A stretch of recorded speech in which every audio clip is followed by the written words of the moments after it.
같이 부르로 시작을 하겠습니다. 457장. 이거 반주 삼아서 할까요? 처음 시작할 때만 하고 안 맞으면 그냥 끄세요.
두려울 것 없으리 승전가를 부르며 주를 따라가겠네.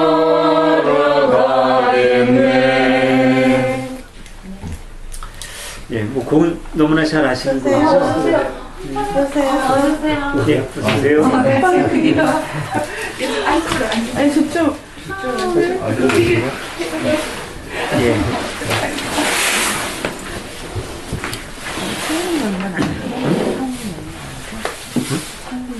자, 우리 예전에 하던 대로 뭐 이렇게 부르시면서 느낀 점이라든가 아니면 평소에 찬송가 어떤 관계에 있는 사연이 있던가 하면 나누도록 하겠습니다.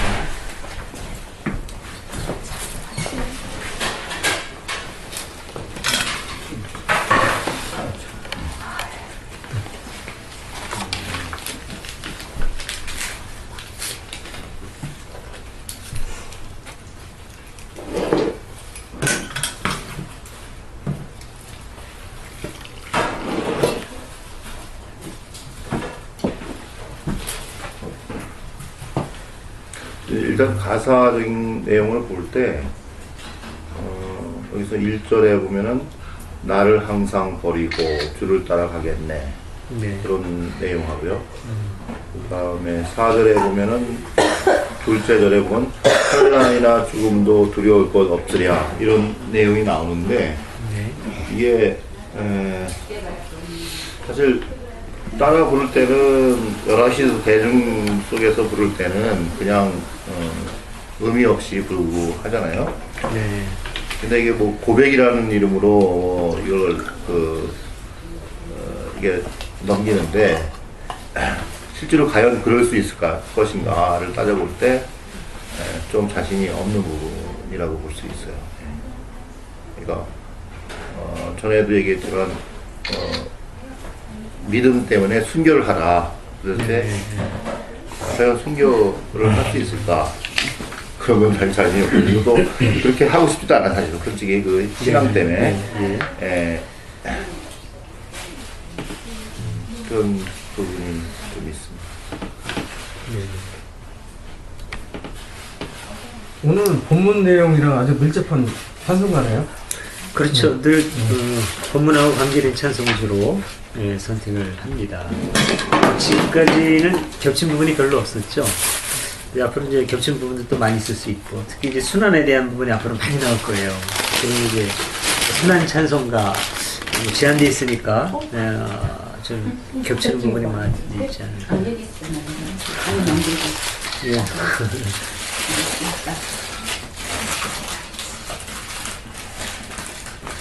이거는 저 타리님 뭐라고 했나?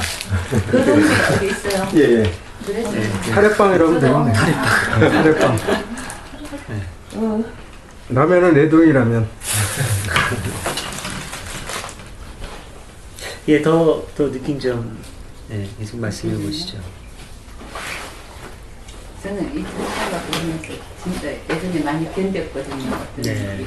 아픔 같은 거 많이 견뎠는데 사실은 이제 겟세마네 동산에서 이렇게 죽어도 살려주진 않구나 하는 어떤 그 생활의 어떤 일상의 어떤 변화 혹은 내가 좀 편해진다든가 이런 건 없더라고요. 지금 돌이켜 생각해 보면 이것은 어떤 다른 평안이 아니라 의식의 내면의 평화 그쪽으로 만약에 추구했더라면 그 당시도 모르죠. 그 당시는 또 그렇게 참아왔는지도 모르죠. 그래서 그런 거 생각하게 되는데 며칠 전에 어젠가 메타노에어님 글에 그런 게 있었나요?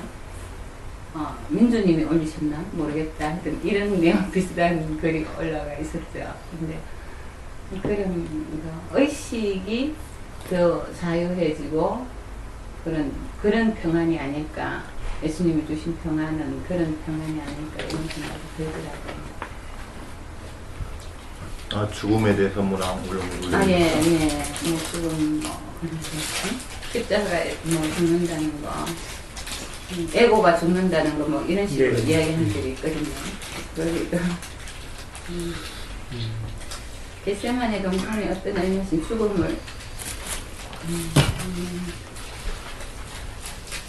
저는 이게 교리적인 시각으로 봤을 때는 이 찬송가도 못되게 쓰여질 수 있고 못되게 쓰고 하지만 봐라 이러면서 교회에 충성해라, 헌금 많이 내라 이런 쪽까지 연결이 될 가능성이 많은 건데 네.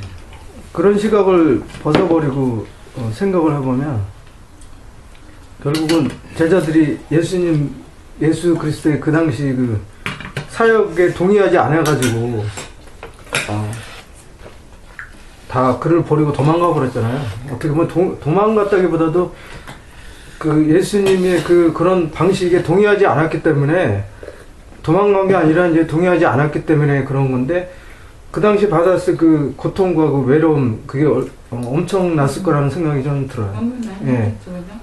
그랬을 때 우리도 어떤 그 가치라든가 어떤 그런 것을 쫓아간다고 할 때 가족들도 예면할 수도 있고, 그 예수님이 여우도 그리는데 그런 것처럼 지금 우리 현 시대를 살아가는 우리들도 그런 게 많이 부닥치는 것 같아요. 근데 그 부닥칠 때 예수가 그 당시에 했던 것처럼 따라가는 자세가 있으면 가장 앞에 계신 분이 지금 그렇게 살고 계시고 우리 혹시 하실 말씀 있습니까? 그러니까 우리가 그 신앙을 얘기할 때 예수의 신앙이 있고 예수에 대한 신앙이 있죠. 오늘날 한국 기독교가 갖고 있는 신앙은 예수에 대한 신앙이죠. 예수를 하나님의 아들이요 신으로 보는 삼위일체 하나님으로 고백하고 예수를 믿는 예수에 대한 신앙. 근데 예수님이 가졌던 예수의 신앙은 무언가? 그것 좀 우리들이 깊이 생각해 볼 필요가 있고, 예수님 자신은 자신에 대한 신앙이라는 건 사실 없었죠. 예수에 대한 신앙. 자기 자신에 대해서 사람들이 고백할 때, 지금 여기에 지금 이제 그 문제가 나오는데, 여러 얘기가 나오지만, 마태회는 딱 긍정하지도 않고, 선한 선생님이라고 부르는 것조차도 부담스러워 하시죠. 그래서 자기가 가졌던 신앙, 너희들도 나처럼 해라. 나를 따르라는 그런 말씀도 하시고, 예, 그래서 우리는 예수가 가졌던 신앙이 뭘까? 사실은 예수의 신앙이 뭔지를 알고 그 신앙을 갖는 게 참 중요하다고 보거든요. 예수의 신앙, 예수에 대한 신앙보다도. 근데 이제 그럼 예수의 신앙은 뭐냐? 오늘날 교회에서 강조하는 의심 없는 신앙, 확신하는 신앙. 근데 정말 예수의 신앙이 그런 건가? 근데 지금 겟세마네 동산이잖아요. 우선 겟세마네 동산의 주를 생각해 보면 걷잡을 수 없이 의심하는 신앙, 흔들리는 신앙이에요. 제가 볼 때는. 그리고 제가 예수님을 너무나 좋아하고, 바로 이거다. 나도, 그러니까 초창기에 나도 목사해도 되겠네? 라고 생각한 아주 결정적인 장면, 성서의 장면이 이거였어요. 네, 제가 신학을 할 건가 말 건가, 목사가 될 건가 말 건가, 이제 한참 기도하고 준비할 때 하나님의 음성이라고 봐야겠죠. 내면적인. 해도 되겠다라고 느낀 게 바로 겟세마네 동산에서 기도하는 예수님의 모습. 치열하게 그냥 하나님 알고 붙들고 이제 씨름을 하는 거예요. 이 잔을 내게서 피하여 지나가게 하옵소서. 흔들리는 거죠, 이거. 이게 하나님의 뜻이라는 확신이 없어서 지금 헤매는 게 아니라 이거 하나님의 뜻인 것 같은데, 예, 이거 타협하지 않고 불의에 타협하지 않고 진리를 따라 살아야 되겠고 그러겠다고 했고, 근데 지금 죽음을 눈앞에 두고 두려운 거잖아요. 그러니까 좀 피해서 도망가고 싶다. 그걸 하나님 앞에 조금 더 감추지 않고 있는 그대로 다 토해내는 흔들리는 예수, 예, 확신 없는 예수의 모습이죠. 그래서 참 좋은 건 이제 결론은 그거죠. 그럼에도 불구하고 내 뜻대로 마옵시고 아버지 뜻대로. 그냥 성경에 보면 또 피땀을 흘리면서 기도했다고도 나오고. 근데 또 재밌는 건 거기서 제자들 또 자고 있었잖아요. 그러거나 말거나. 예수님 그러거나 말거나. 그냥 이제 잤단 말이죠. 이 모습이 참 너무 좋은 거죠. 우리도 사실 베드로보다 낫고 제자들보다 낫죠. 이 정도면. 그래서 그 사람들한테 좀 배워야 돼요. 흔들리는 신앙을 배워야 되고, 나태한 신앙 배워야 되고, 예수님 그러거나 말거나 디비디어 자는 이 천재남도 좀 배워야 되고, 예, 그냥 흔들림 없는 전사가 되는 이런 기독교가 아니라. 근데 이제 그러잖아요. 이제 그런데 그거 보고도 예수님 크게 야단도 안 치시고, 이게 참 얼마나 아기자기하고, 예? 재밌어요. 여기 뭐 전투적이고 그냥 신앙으로 무장하고 이런 거 없다고요, 그냥. 예, 이런 거. 예. 뭐 오른뺨을 치고도 맨뺨도 돌려대라. 그랬다가 누가 때리니까 왜 때리냐고 대드는 예수. 원수를 사랑하라 그랬다가 성전에 가서 뒤집어 엎는 예수. 이거 참 인격적으로 보면 참 못난 예수거든요. 그러니 예수 따라가기 솔직히 얼마나 쉬워요. 예? 이런 예수 따라가기 굉장히 쉽잖아요. 흔들리고 그냥 그냥 일상적으로 별로 대단할 것도 없는데, 그러면서 그 흔들리는 가운데 하나님의 뜻을 찾아가고 결국은 진리를 선택하고 옳음을 선택해 가는 삶. 사실 이거거든요. 별로 대단할 것도 없고. 예. 여기 계신 분들 제가 볼 때는 제자들보다 다 훌륭하지. 낫죠. 이런 걸 좀 우리가 좀 흔들리는 시간 이런 게 배웠으면 좋지 않을까. 저는 이제 그런 생각 좀 많이 들고. 교회가 참 저는 이제 하고 싶은 게 그거예요. 교회 가서 제발 좀 흔들리는 신앙을 가졌으면, 끊임없이 돌아보고 흔들리고, 그래야 사람이 되는데, 흔들리는 신앙이 없어지는 순간 이성도 마비되고 합리성도 마비되고 대화도 차단되고 기계가 되는 거죠. 뭐 그렇게 저렇게 생각이 됩니다. 어떻게 더 하실 말씀 있으면 좀 더 하시고, 우리 가가리님은 뭐. 저도 그런 차원에서 좀 생각을 해봤는데요. 그러니까 이런 찬양을 딱 들으면, 그러니까 이제 찬양을 부를 때 가사를 뭐 생각하라고 하잖아요. 이런 가사들을 다 읽어보면은, 그러니까 가사가 굉장히 좀 1차원적이잖아요. 그냥 한정된 그 가사 안에 많은 걸 담아야 되니까 최대한 좀 나름대로 생각하기에 원리적인 것들을 막 담으려고 하는데, 그러면 여기에서 이제 뭐 어떻게 따라갈 것이냐라든지, 혹은 이런 어떤 죽음을 불사한 각오를 가지고 우리가 신앙생활 하는 이유가 뭔가라든지 이런 것들을 설명해 줄 수 있는 그러한 더 앞으로 나아가서 이렇게 좀 그런 건설적인 그러한 것들이 논의가 있어야 되는데, 교회에서는 이제 보통 이 찬양을 부르면 다들 동의한다고 생각하는 것 같아요. 네. 모든 이제 회중들이 다 이 찬양을 부르면은 다 뭔가 하나의 확실하지 않은 어떤 그러한 어떤 가치가 있다고 놓고 그게 뭔가 합의되지도 않았지만 이제 그런 것들을 따라가야 한다고 그러니까 그렇게 생각하는데 그 실체가 없는 것 같아요 사실은. 네. 그러니까 뭔가를 놓고 따라가자 그리고 줄을 따라가자 근데 어떻게 갈 것이냐 그리고 뭐 어떠한 가치의 중점으로 갈 것이냐 이런 건 논의가 없이 그냥 죽음을 각오하고 따라가자라고 하는데 거기에서 뭘 따라가는지에 대한 확실한 그런 것도 없고 근데 그거는 또 반대로 제 생각에는 그러한 어떤 확실할 수가 없잖아요 사실은. 그 가치를 사람이나 다른 삶에 퍼져나가서 신앙을 하고 있는 건데 근데 그렇게 해야지 더 효율적으로 네, 이렇게 관리라고 해야 되나요? 좀 그럴 수밖에 없으니까 현실 속에서 계속 그런 메커니즘으로 가는 것 같아요. 이게 찬송가도 우리가 비평적으로 좀 부르고 받아들이고 할 필요가 있겠는데 성서 비평학은 있는데 찬송 비평학은 또 없죠. 찬송가 학은 있어요 또. 찬송가 그러니까 어떤 면에서 성서보다 찬송가가 더 좀 세뇌적인 역할을 더 많이 하는 것 같아요. 나를 항상 버리고 주를 따라가겠네. 나를 항상 버리고 나를 버린다는 게 도대체 잘못하면은 자기 자신의 어떤 그 가치, 자신의 존재의 의미를 전적으로 부정해 버릴 수 있거든요. 예. 그리고 그런 의미를 많이 생각하죠. 예. 자아에 대한 전적 부정? 사실 보면은 그냥 인생이 너무 고달파요. 그리고 예수를 믿으면 항상 환난이 오고 막 이렇게 근심이나 걱정이 항상 오고 뭐 이제 물론 주를 따라가는 게 쉬운 일은 아니지만 사실 그 사람들이 종교를 가질 때는 어떤 마음의 평화나 어떤 위안을 삼으려고 종교를 받는데 그거 보면은 좀 반대적인 너무나 그게 강하게 나타나 있어서 개인적으로 마음에 드는 가사가 아닌가. 근데 이제 반대로 다 일반 교인들은 교회 다니는 교인들이나 이런 사람들은 생각 없이 야구에서 이렇게 하면은 목회자나 신부가 이렇게 하면은 그대로 믿고 그냥 따르는 게 고민 없이 나름대로 이렇게 행복이 가치관이 어떨지 모르지만 또 행복한 면일 수 있어요. 근데 봉화대님 같이 이렇게 비평적으로 보는 사람들한테는 불편한 마음이 있기 때문에 이게 위안이 안 될지 모르지만 일반 교회 다니는 사람들은 오히려 굉장히 행복하잖아요. 겉모습은.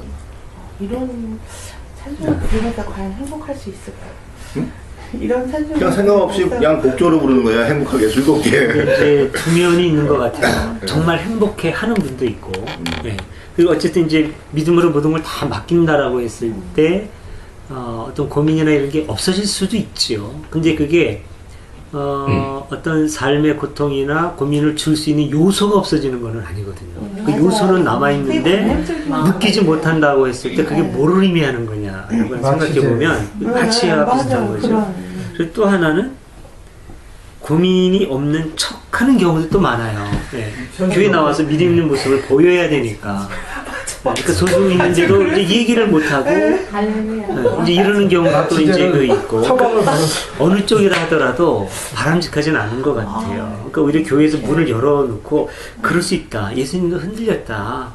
있는 그대로 의심하는 저는 괜찮고 흔들리는 거 괜찮고 베드로도 뭐 끝까지 흔들렸죠. 뭐 안 흔들린 사람이 어디 있습니까? 그러니까 이렇게 하면서 있는 그대로 받아들이는 게 참 중요한데 여기에서 아까 제가 얘기하다만 나를 항상 버리고 주를 따라가겠네. 이것도 그래요. 나를 버린다는 게 이게 뭐냐? 이게 내 안에 있는 부정적인 요소들, 나의 어떤 욕망이라든지 어떤 그 한계라든지 이런 것들, 고집이라든지 이런 걸 항상 버리고 주를 따라가겠네라는 고백이 돼야지. 그게 아니라 우리 자신의 어떤 그 존재 자체를 완전히 부정적으로 보고 인간은 완전히 죄인이고 인간이 하는 모든 일은 악할 따름이고 그래서 오로지 교회의 가치관만 따르 그러니까 나를 전적으로 부정한다 이렇게 되면은 그러니까 교회가 말하는 세상의 모든 걸 다 부정하게 되죠. 가정도, 사회생활도 다 오로지 교회 충성. 이게 교회 조직에는 좋지만, 교회 조직을 발전시킨 데는 좋지만, 정말 그 사람들, 하나님의 사람들을 행복하게 하느냐, 이게 참 문제가 있거든요. 정말 예수님이 관심을 가진 거는 종교 조직이 아니라, 당시에 했던 그 교회라고 해서 종교 조직이 아니라 하나님의 자녀들, 우리 사람들이었는데, 뭐 생각해보면 참 많죠. 많죠. 긍정적으로 볼 수도 있어요. 근심이나 걱정을 사양할 수 있을까요? 그러니까 근심이나 걱정이 예수님처럼 있을 수 있다. 받아들이자. 그때 주님처럼 흔들릴 수 있지만 그렇게 결국은 하나님의 뜻을 찾아가는 그런 신앙을 갖자. 뭐 긍정적으로 다 받아들일 수 있어요. 그런데 일단 교리적인 시각으로 찬송가를 보면 다 교리적으로 해석해 나가는 게 문제가 되죠. 가사 설명도 그렇게 돼 있어요. 이 가사 설명을 보면 설명한 분도 이거 상당히 교리적으로 보고 있죠. 예? 그리스도의 마지막 지상사역인 겟세마네 동산, 빌라도 시몬 바리 십자가 달리신 부활의 무덤 등을 구체적으로 묘사한다고 보고 있죠. 이 찬송가. 그래서 뭐 구원과 승리의 확신을 심어주고 헌신과 권한에 대한 인내를 교훈하고, 글쎄요. 과연 그런 건지. 우리 시간이 됐습니다. 오늘 좀 한번 시간을 지키면서 가보죠. 우리 주님의 기도 같이 하겠습니다. 하늘에 계신 우리 아버지, 아버지의 이름을 거룩하게 하시며 아버지의 나라가 오게 하시며 아버지의 뜻이 하늘에서와 같이 땅에서 이루어지게 하소서. 오늘 우리에게 일용할 양식을 주시고 우리가 우리에게 잘못한 사람을 용서하오니 우리 죄를 용서하여 주시고 우리를 시험에 빠지지 않게 하시고 악에서 구하소서. 나라와 권능과 영광이 영원히 아버지의 것입니다. 아멘. 오늘 성서 연구는 복음서 연구 41번째 시간이에요. 아마 한 반 정도 우리가 지금 하고 있는 것 같아요. 이제 또 분량으로도 반 정도 되는데 오늘 한 뭐라 그럴까요? 아주 그 중요한 새로운 전기를 맞는 것 같습니다. 이제 그 순환으로 들어가는데 베드로의 신앙 고백 그 부분입니다. 우리 해왔던 대로 마르코 복음서를 한번 이렇게 쭉 읽어보고 그 다음에 마태, 루가는 각자 보고 그렇게 하겠습니다. 저부터 한 문장씩 읽겠습니다. 오른쪽으로 돌아갑니다. 예수께서 제자들과 함께 필립보의 가이사리아 지방에 있는 마을들을 향하여 길을 떠나셨다. 가시는 도중에 제자들에게 사람들이 나를 누구라고 하더냐 하고 물으셨다. 세례자 요한이라고들 합니다. 그러나 엘리야라고 하는 사람들도 있고 예언자 중에 한 분이라고 하는 사람들도 있습니다. 하고 제자들이 대답하였다. 그러면 너희는 나를 누구라고 생각하느냐 하고 예수께서 다시 물으시자 베드로가 나서서 선생님은 그리스도이십니다 하고 대답하였다. 그러자 예수께서는 자기 이야기를 아무에게도 하지 말라고 단단히 당부하셨다. 그때 비로소 예수께서는 사람의 아들이 반드시 많은 고난을 받고 인류들과 대사제들과 율법 학자에게 버림을 받아 그들의 손에 죽었다가 사흘 만에 다시 살아나게 될 것임을 제자들에게 가르쳐 주셨다. 예수께서는 이 말씀을 명백하게 하셨던 것이다. 이 말씀을 듣고 베드로는 예수를 붙들고 그래서는 안 된다고 펄쩍뛰었다. 그러자 예수께서는 돌아서서 제자들을 보신 다음 베드로에게 사탄아 물러가라. 하느님의 일은 생각하지 않고 사람의 일만 생각하는구나 하시며 꾸짖으셨다. 예수께서 군중과 제자들을 한자리에 불러놓고 이렇게 말씀하셨다. 나를 따르려는 사람은 누구든지 자기를 버리고 제 십자가를 지고 따라야 한다. 제 목숨을 살리려는 사람은 잃을 것이며 나 때문에 또 복음 때문에 제 목숨을 잃는 사람은 살릴 것이다. 사람이 온 세상을 얻는다 해도 제 목숨을 잃는다면 무슨 이익이 있겠느냐? 사람이 목숨을 무엇과 바꿀 수 있겠느냐? 절기 없고 지혜 많은 이 세대에 누구든지 나와 내 말을 부끄럽게 여기면 사람의 아들도 아버지의 영광에 쌓여 거룩한 천사들을 거느리고 올 때 그를 부끄럽게 여길 것이다. 예수께서 또 말씀하셨다. 나는 분명히 말한다. 여기 서 있는 사람들 중에는 죽기 전에 하나님 나라가 권능을 떨치며 오는 것을 보일 사람들도 있다. 이제 마태복음하고 누가복음 이제 각자 굉장히 비슷하고 이제 보면은 거의 비슷합니다. 이제 특히나 요 부분은 이제 공간 복음서라고 한 대로 마르코 복음서를 마테오와 루가가 거의 그대로 가져갔다라고 하는 아주 명백한 자료가 될 만큼 아주 유사합니다. 이 세 복음서는. 그러나 부분 다른 특징이 있고 서로 강조하는 바가 다른 부분도 있고 누구는 강조해서 썼는데 누구는 그 부분을 뺀 부분도 있고 그런 그 저자들의 특성은 여기서도 여전히 좀 나타납니다. 그런 것들을 한번 보시면서 마태, 누가를 각자 한 5분 정도 읽으시고 그 다음에 나눔의 시간 갖겠습니다. 이 9장 1절까지 들어가야 돼요. 이런 경우가 이것도 하나의 그 자료죠. 그 장구분을 참 잘못했다라고 하는 이 장을 나눈 게 13세기일 겁니다. 서기 13세기에 장전 스테판 랑튼이라는 분이 이걸 나누었거든요. 그전엔 장이라는 게 없었죠. 장구분이. 그러니까 본문이 쓰여지고 나서 1300년 동안은 장이 없었던 거예요. 그리고 이제 장을 나누고 절이 당연히 절도 없었겠네요. 그렇죠. 장절군이 없었죠. 장이 나눠진 게 13세기. 절이 이제 나눠진 게 15세기인가 그래요. 예, 이게. 근데 이제 오늘 학자들이 보면 지금 맨 끝에 마르코 복음의 맨 끝에 밑에서 세 번째 줄부터 요 문장은 9장으로 붙였거든요. 스테판 랑턴이. 근데 이거는 8장에 이어서 붙여야지 이건 도저히 아니다. 그래서 문장을 끊을 때 9장 1절까지 여기다 넣는 겁니다. 지금. 그래서 우리도 지금 9장 1절 여기다 이렇게 넣은 거예요. 네. 그러니까 우리가 절대시하는 성경, 장절 이런 것도 하다못해 어색한 부분이 굉장히 많다는 거죠. 네. 보통 제가 어렸을 때도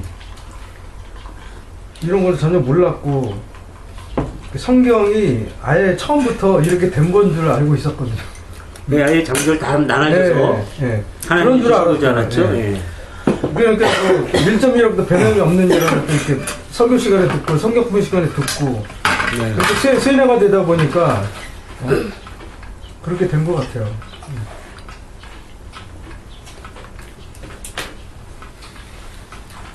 근데 이런 거는 뭐 비일비재? 오늘날에 그러면 문장을 나누고 제목을 붙이는 이런 분들의 작업은 또 완전하냐? 그것도 또 짚어볼 필요가 있어요. 지금 보면 참 굉장히 어색한 게 마르코 복음에 보면 순환에 대한 첫 번째 예고 문장 전체가 루가에는 그대로 그 주제에 이름이 붙여졌잖아요. 근데 마태복음은 나눠져 있단 말입니다. 순환의 첫 번째 예고 예수를 따르는 길 구분되어 있죠. 내용은 같은 내용이에요. 같은 내용. 그럼 마르코하고 누가도 그렇게 구분을 짓든지 아니면 그냥 같이 하든지 크게 마태복음에서만 이거를 주제를 나눌 만한 이유가 없는데 이렇게 나눠져 있어요. 그리고 또 어떤 데 보면 이제 비교할 때 지난번에 이렇게 보면 문장도 어색한 부분이 있어요. 예. 뭐 하느님의 고백, 하나님 A 고백, 뭐 이렇게 좀 서로 좀 안 맞는 부분이라든가 이런 것들이 보면 어쨌든 사람이 쓰는 문장, 글, 사람이 쓰는 어떤 주제 설정, 이 모든 게 완벽할 수는 없죠. 또 사람의 글, 논리 자체가 완벽할 수 없고, 예. 혹 하나님의 말씀이 완벽하다 하더라도 기록된, 일단 인간의 언어로 기록되는 그 순간에 완벽성은 떠나는 거죠. 예. 문자가 갖고 있는 한계에 갇히는 거고, 그러니까 성서, 기록된 성서 자체를 절대시하는 것 자체가 기독교적으로 말하면 우상숭배하는 거죠. 성서 우상 숭배에 빠지는 거라고 볼 수 있고. 자, 이건 뭐 기초적인 거고 수없이 했던 얘기고요. 예, 느낀 점 있으면 자유롭게 말씀해 주시기 바랍니다. 제가 이제 세지 있었을 때 제가 말씀드린 게 있었는데 정말 예수님이 외롭고 힘들었겠다. 그 시대에. 그러니까 이제 신으로서 그게 아니고 제자들도 예수님의 뜻을 모르고 반대를 하고 그러기 잠들어 있다고 표현을 했지만 제가 어디서 보기에는 잠든 게 아니라 잠들지 않았으면서 제자들은 이 예수님이 진짜 메시아 이렇게 다윗처럼 그 가난한 사람들의 왕국을 만들어서 왕이 되기를 바라고 자기들도 어떤 역할을 하기를 바라는데 도리어 예수님은 그런 거를 안 하고 제자들 남자들이 보기에도 무시하기 쉬운 그 여자들, 아이들 그런 걸 존중하고 그런 모습을 볼 때 어떤 그 국가나 민족이 아니라 가난한 사람들, 여자 그리고 아이들의 세상을 만들려고 하는 데서 이 반반심을 일으켜가지고 그러는 것 같은 생각이 들고 그걸 이해를 못하는 예수님은 정말 외로웠겠다. 그런 게 부쩍 들어요, 참 요새.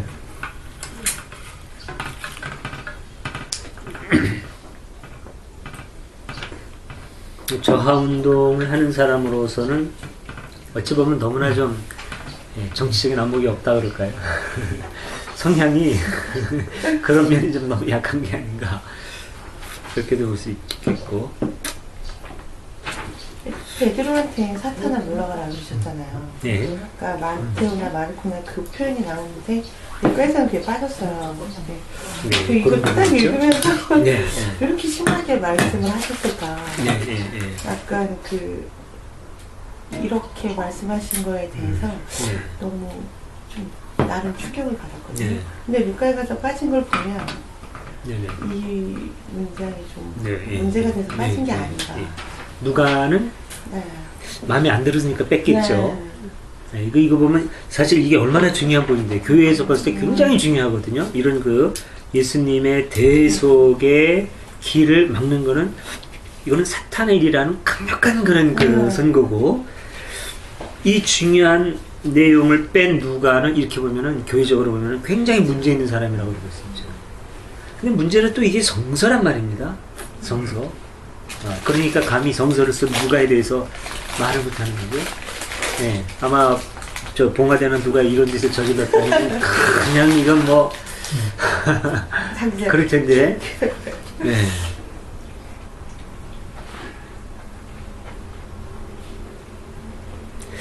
중요한 게요. 이게 지금 오늘 이 베드로 제목부터가 베드로의 신앙 고백 아닙니까?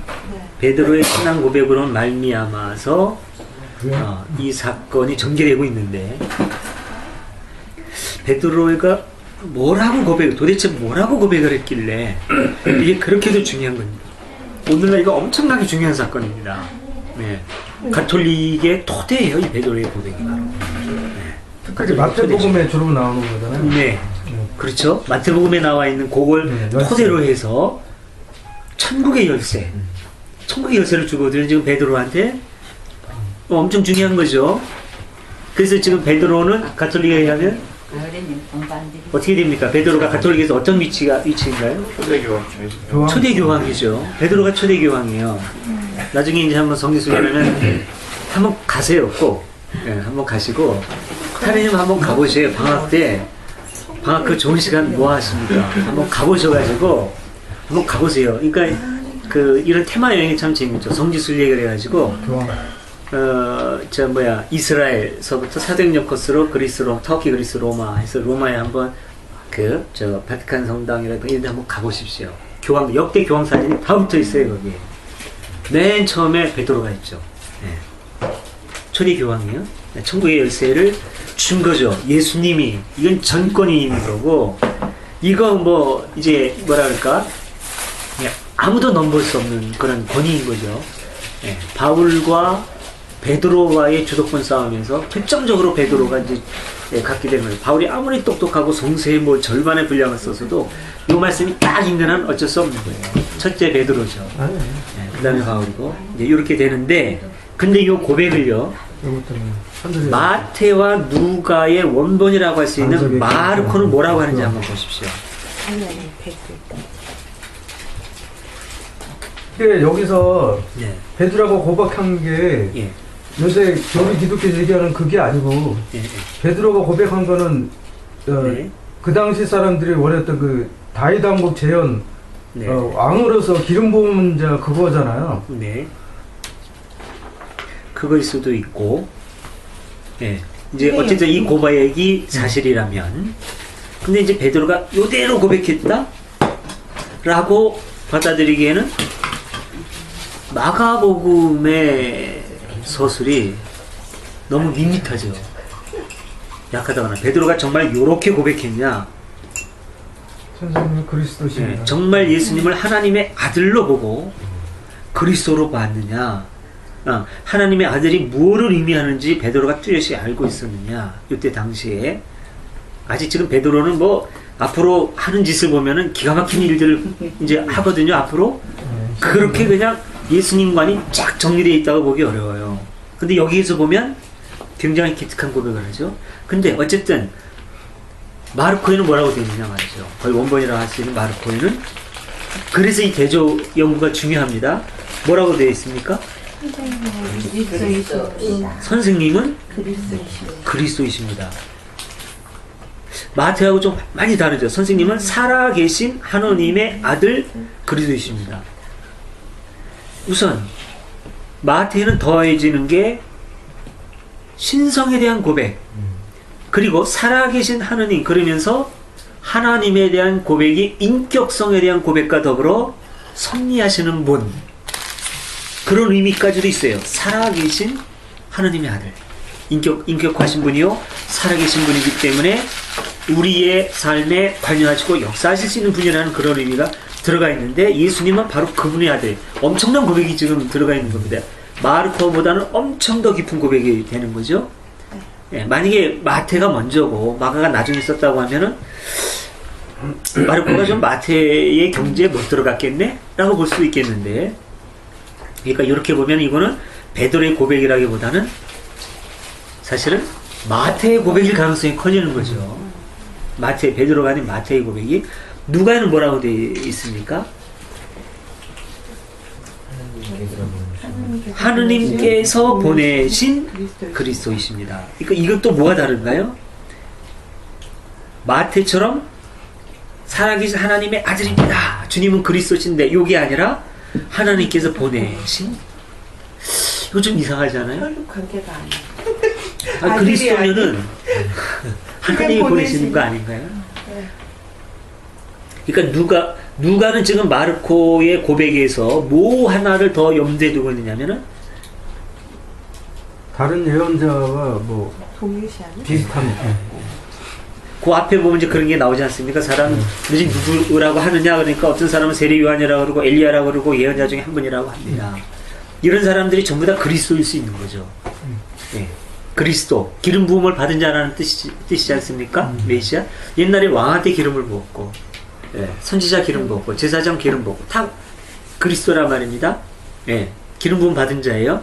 그러나 나중에 그 시대가 지나가고 나중에 나서 모든 사람들이 대망했던 메시아는 그 모든 역할을 통틀어서 하면서 이스라엘 전체를 구원해줄 그런 메시아로 통합이 되죠. 메시아가 여러 사람의 그 기름 부음 받은 사람이 사역을 했을 때, 그 시대가 끝나면서 이스라엘이 이제 그 속국이 되고 이제 어떤 그 자치권이라든가 독립이 완전히 없어지고 짓눌려 산 시대에는 어떤 한 인물, 결정적인 인물이 와서 구원해줄 메시아가 되는데, 그러다 보니까 그 역할을 우리 선생님이 했어, 내가 있어 하고 여기저기서 많이 나타나는 거죠. 그러니까 당시에 그리스도라고 주장하는 사람이 굉장히 많았어요.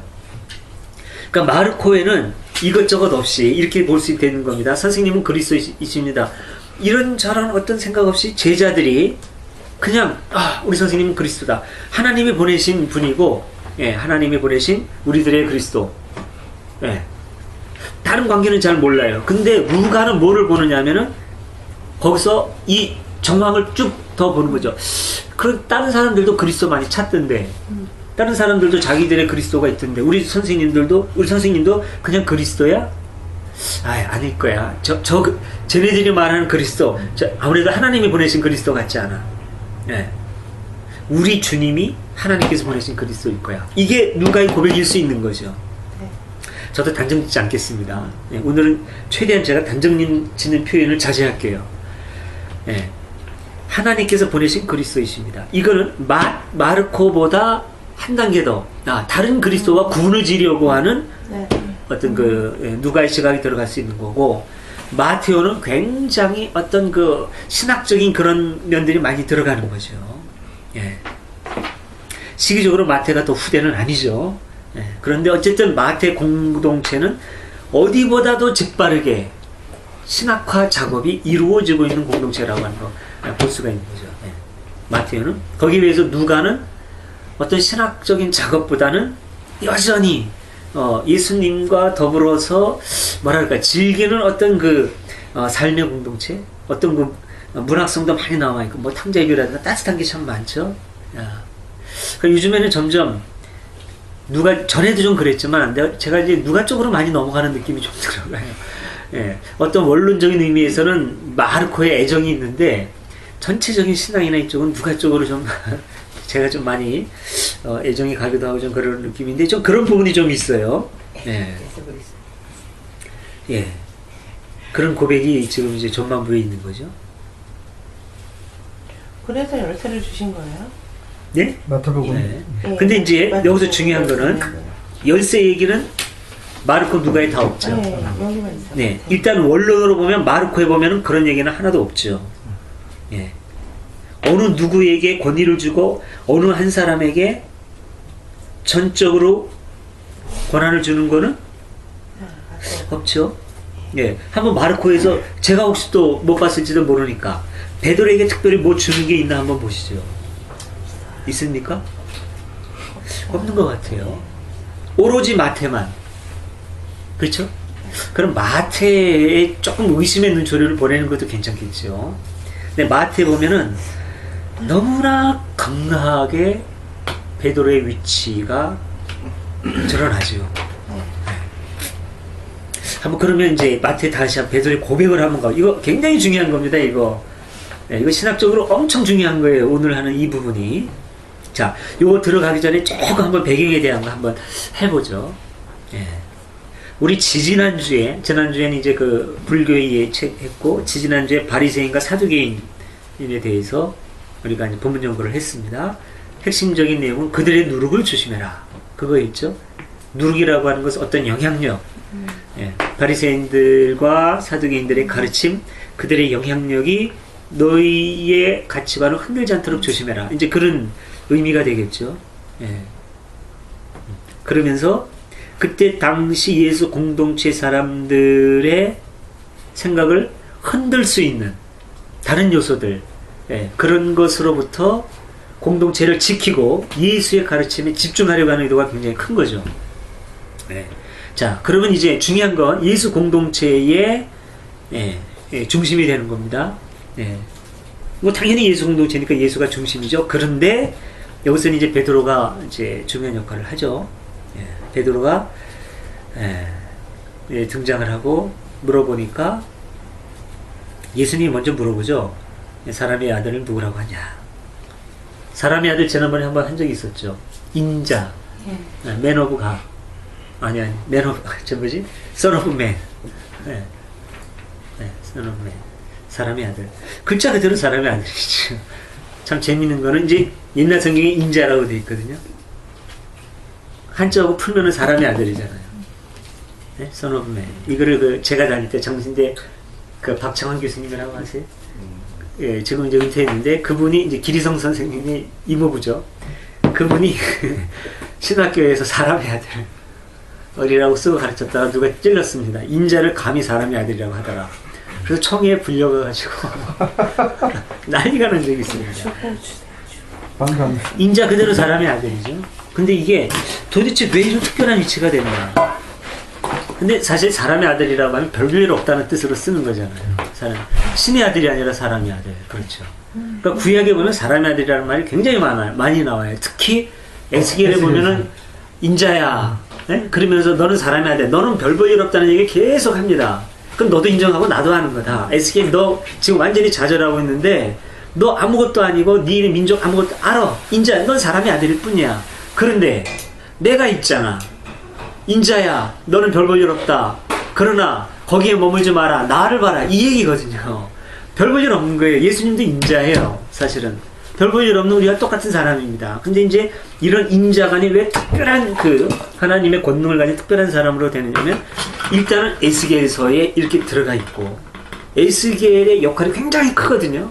선지자로서 이스라엘이 돌아오고 막 이러면서 이제 2세기에 에스겔서는 이제 율법서보다는 늦게 받아들여지지만 그러면서 이제 사람들의 가치관에서 이 인자 역할이 굉장히 커지는 겁니다. 하나님과 대면해서 말씀을 하고 별 볼 일 없는 사람이 하나님의 능력에 사로잡혀서 쓰여지는 그 인자. 이때부터는 이제 인자가 독특한 이제 그 능력을 가진 사람이 되는 거죠. 카리스마를 가진. 원래 의도는 별 볼 일 없는 사람인데.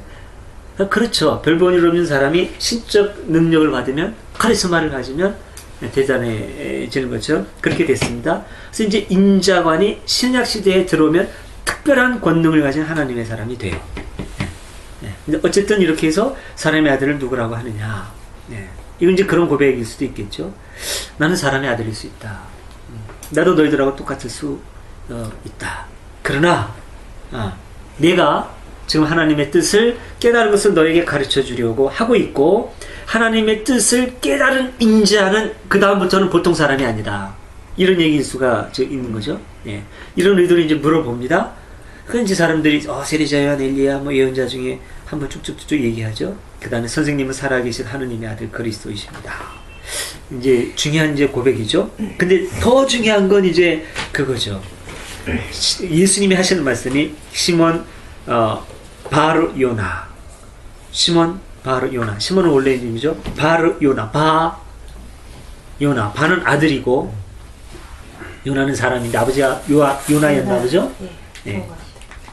요한이라고도 아버지 이름이 요한일 건데 요나라고 여기는 됐다. 이렇게 보는 사람도 있고. 하여튼 벤 이런 이름 아들이라는 뜻이죠. 폰 헤르베르트 폰 카라얀 폰 이런 게 다 아들이라는 뜻입니다. 벤 그럼 허치 가문의 아들이 됩니다. 루드비 반 베토벤. 루드비 반 베토벤 반 벤 아들이죠. 허시 가문의 아들. 주인공 이름이 주다 벤허 아닙니까? 이름이 뭐냐 그러니까 주다 벤허 이렇게 나오죠. 너는 허시 가문의 아들, 나는 주다요. 이제 이런 얘기죠. 자, 마찬가지입니다. 요나의 아들아. 바로 톨레메. 너에게 그것을 알려주신 분은 사람이 아니라 하늘에 계신 내 아버지다. 이거는 뭐냐면 이 고백에 힘을 실어주는 거죠. 이건 하나님 알려준 거야. 그러니까 너 개인의 고백이 아니라 이거는 하늘이 알려준 거고 이거 그대로 맞는 거예요. 이제부터 완전히 하나님의 아들 그리스도죠. 예수는. 인자가 신자가 되는 겁니다. 이제는. Son of Man이 아니라 Son of God이 되는 거예요. 이거를 지금 예수가 인정해 주는 겁니다. 지금. 여기서부터 Son of Man에서 Son of God이 되는 거죠. 그리고 그 다음에 중요한 게 너는 베드로다. 베드로라는 이름이 처음 나옵니다. 페트로스. 페트로스. 영어로는 피터죠. 피터팬. 굉장히 유명한 이름이 되죠. 오늘날 피터들 좀 많습니까? 피터. 이 피터 반석이라는 의미죠. 든든한 기초석. 무슨 기초석이냐 말이지. 이게 도대체 이 베드로가 무슨 기초석이냐. 교회의 기초석이죠. 내가 이 반석에 내 교회를 세우자. 베드로가 그냥 단순한 이름이 아니죠. 예수님이 붙여진 이름입니다. 원래는 시몬이었는데 이 반석에 내 교회를 세우자. 이때서부터 베드로가 교회의 기초가 됩니다. 베드로가 그러니까 이제 죽을 힘도 감히 그것을 누리지 못할 것이다. 또 나는 너에게 하늘나라의 열쇠를 주겠다. 천국의 열쇠. 베드로가 열쇠를 갖는 겁니다. 이제는 베드로의 권위는 누구도 도전을 못해요. 이거는. 하나님이 주셨으니까. 예수님이 주셨으니까. 예수님이. 하나님이 알게 해주신 고백이고 그거를 예수님이 인증해 주셔서 천국의 열쇠까지 줬어요. 이건 누가 뺐습니까? 이때서부터 이 교회 베드로를 계승하는 이 교회는 절대 권위를 갖게 됩니다. 어느 누구도 이 권위를 흔들 수 없는 겁니다. 그러니까 오늘날까지도 가톨릭은 이런 의식이 있는 거죠. 니들이 아무리 해봐야 뭐 개신교 웃기지 말어. 니네들은 곁길일 뿐이야. 돌아와. 옛날에 우리가 잘못했다고 뭐 그럴 수도 있겠지. 근데 이거는 예수님이 인정해 주죠. 하나님. 정교회 웃기지 말어. 니네들이 역사적으로 보다 뭐 제가 생각할 때는 삼형제 중에 정교회가 마청이거든요. 개신교 천주교가 둘째지 결코 마청이 아니에요. 천주교는 지네들이 마찬가지라는 말은. 예? 그리스 정교. 사실은 그리스 정교회가 아니라 그냥 정교회예요. 정교회에 그리스 정교회가 있는 거죠. 근데 이제 그리스 정교회가 그 이제 시간적으로 빠르니까 그리스 정교회라고도 얘기하지만 정확하게 하려면 그냥 정교회라고 얘기를 해야 되고, 동방 정교회라 차라리 동방 정교회가 맞죠. 서방에 대비한. 그다음에 그게 이제 올라가면 러시아 정교회가 되고 이제 그러는데, 어쨌든 가톨릭에서는 이제 이런 생각을 지금 갖고 있는 것이죠. 근데 이게 과연 중요한 거는요. 어쨌든 그다음부터 한번 보죠. 네가 무엇이든지 땅에서 매면 하늘에서도 매여 있을 것이며 땅에서 풀면 하늘에서도 풀려 있을 것이다. 이 정권을 내려주는데, 땅에서 매면 하늘에도 매여 있고 땅에서 풀면 하늘, 땅에서 하는 모든 일이 하늘의 일하고 그냥 연결되어 있어요. 즉 이 교회가 하는 일은 그대로 하느님의 일이 되는 거죠. 잘하건 잘못하건 이건 하늘의 일이에요. 땅의 사람들이 감히 왈가왈부 할 수 없는 거죠. 절대 권위를 갖는 거죠. 네. 자, 이게 정말로 예수님이 하신 말씀입니까? 그리고 교회? 예수님 언제 교회 얘기하신 적이 있나요?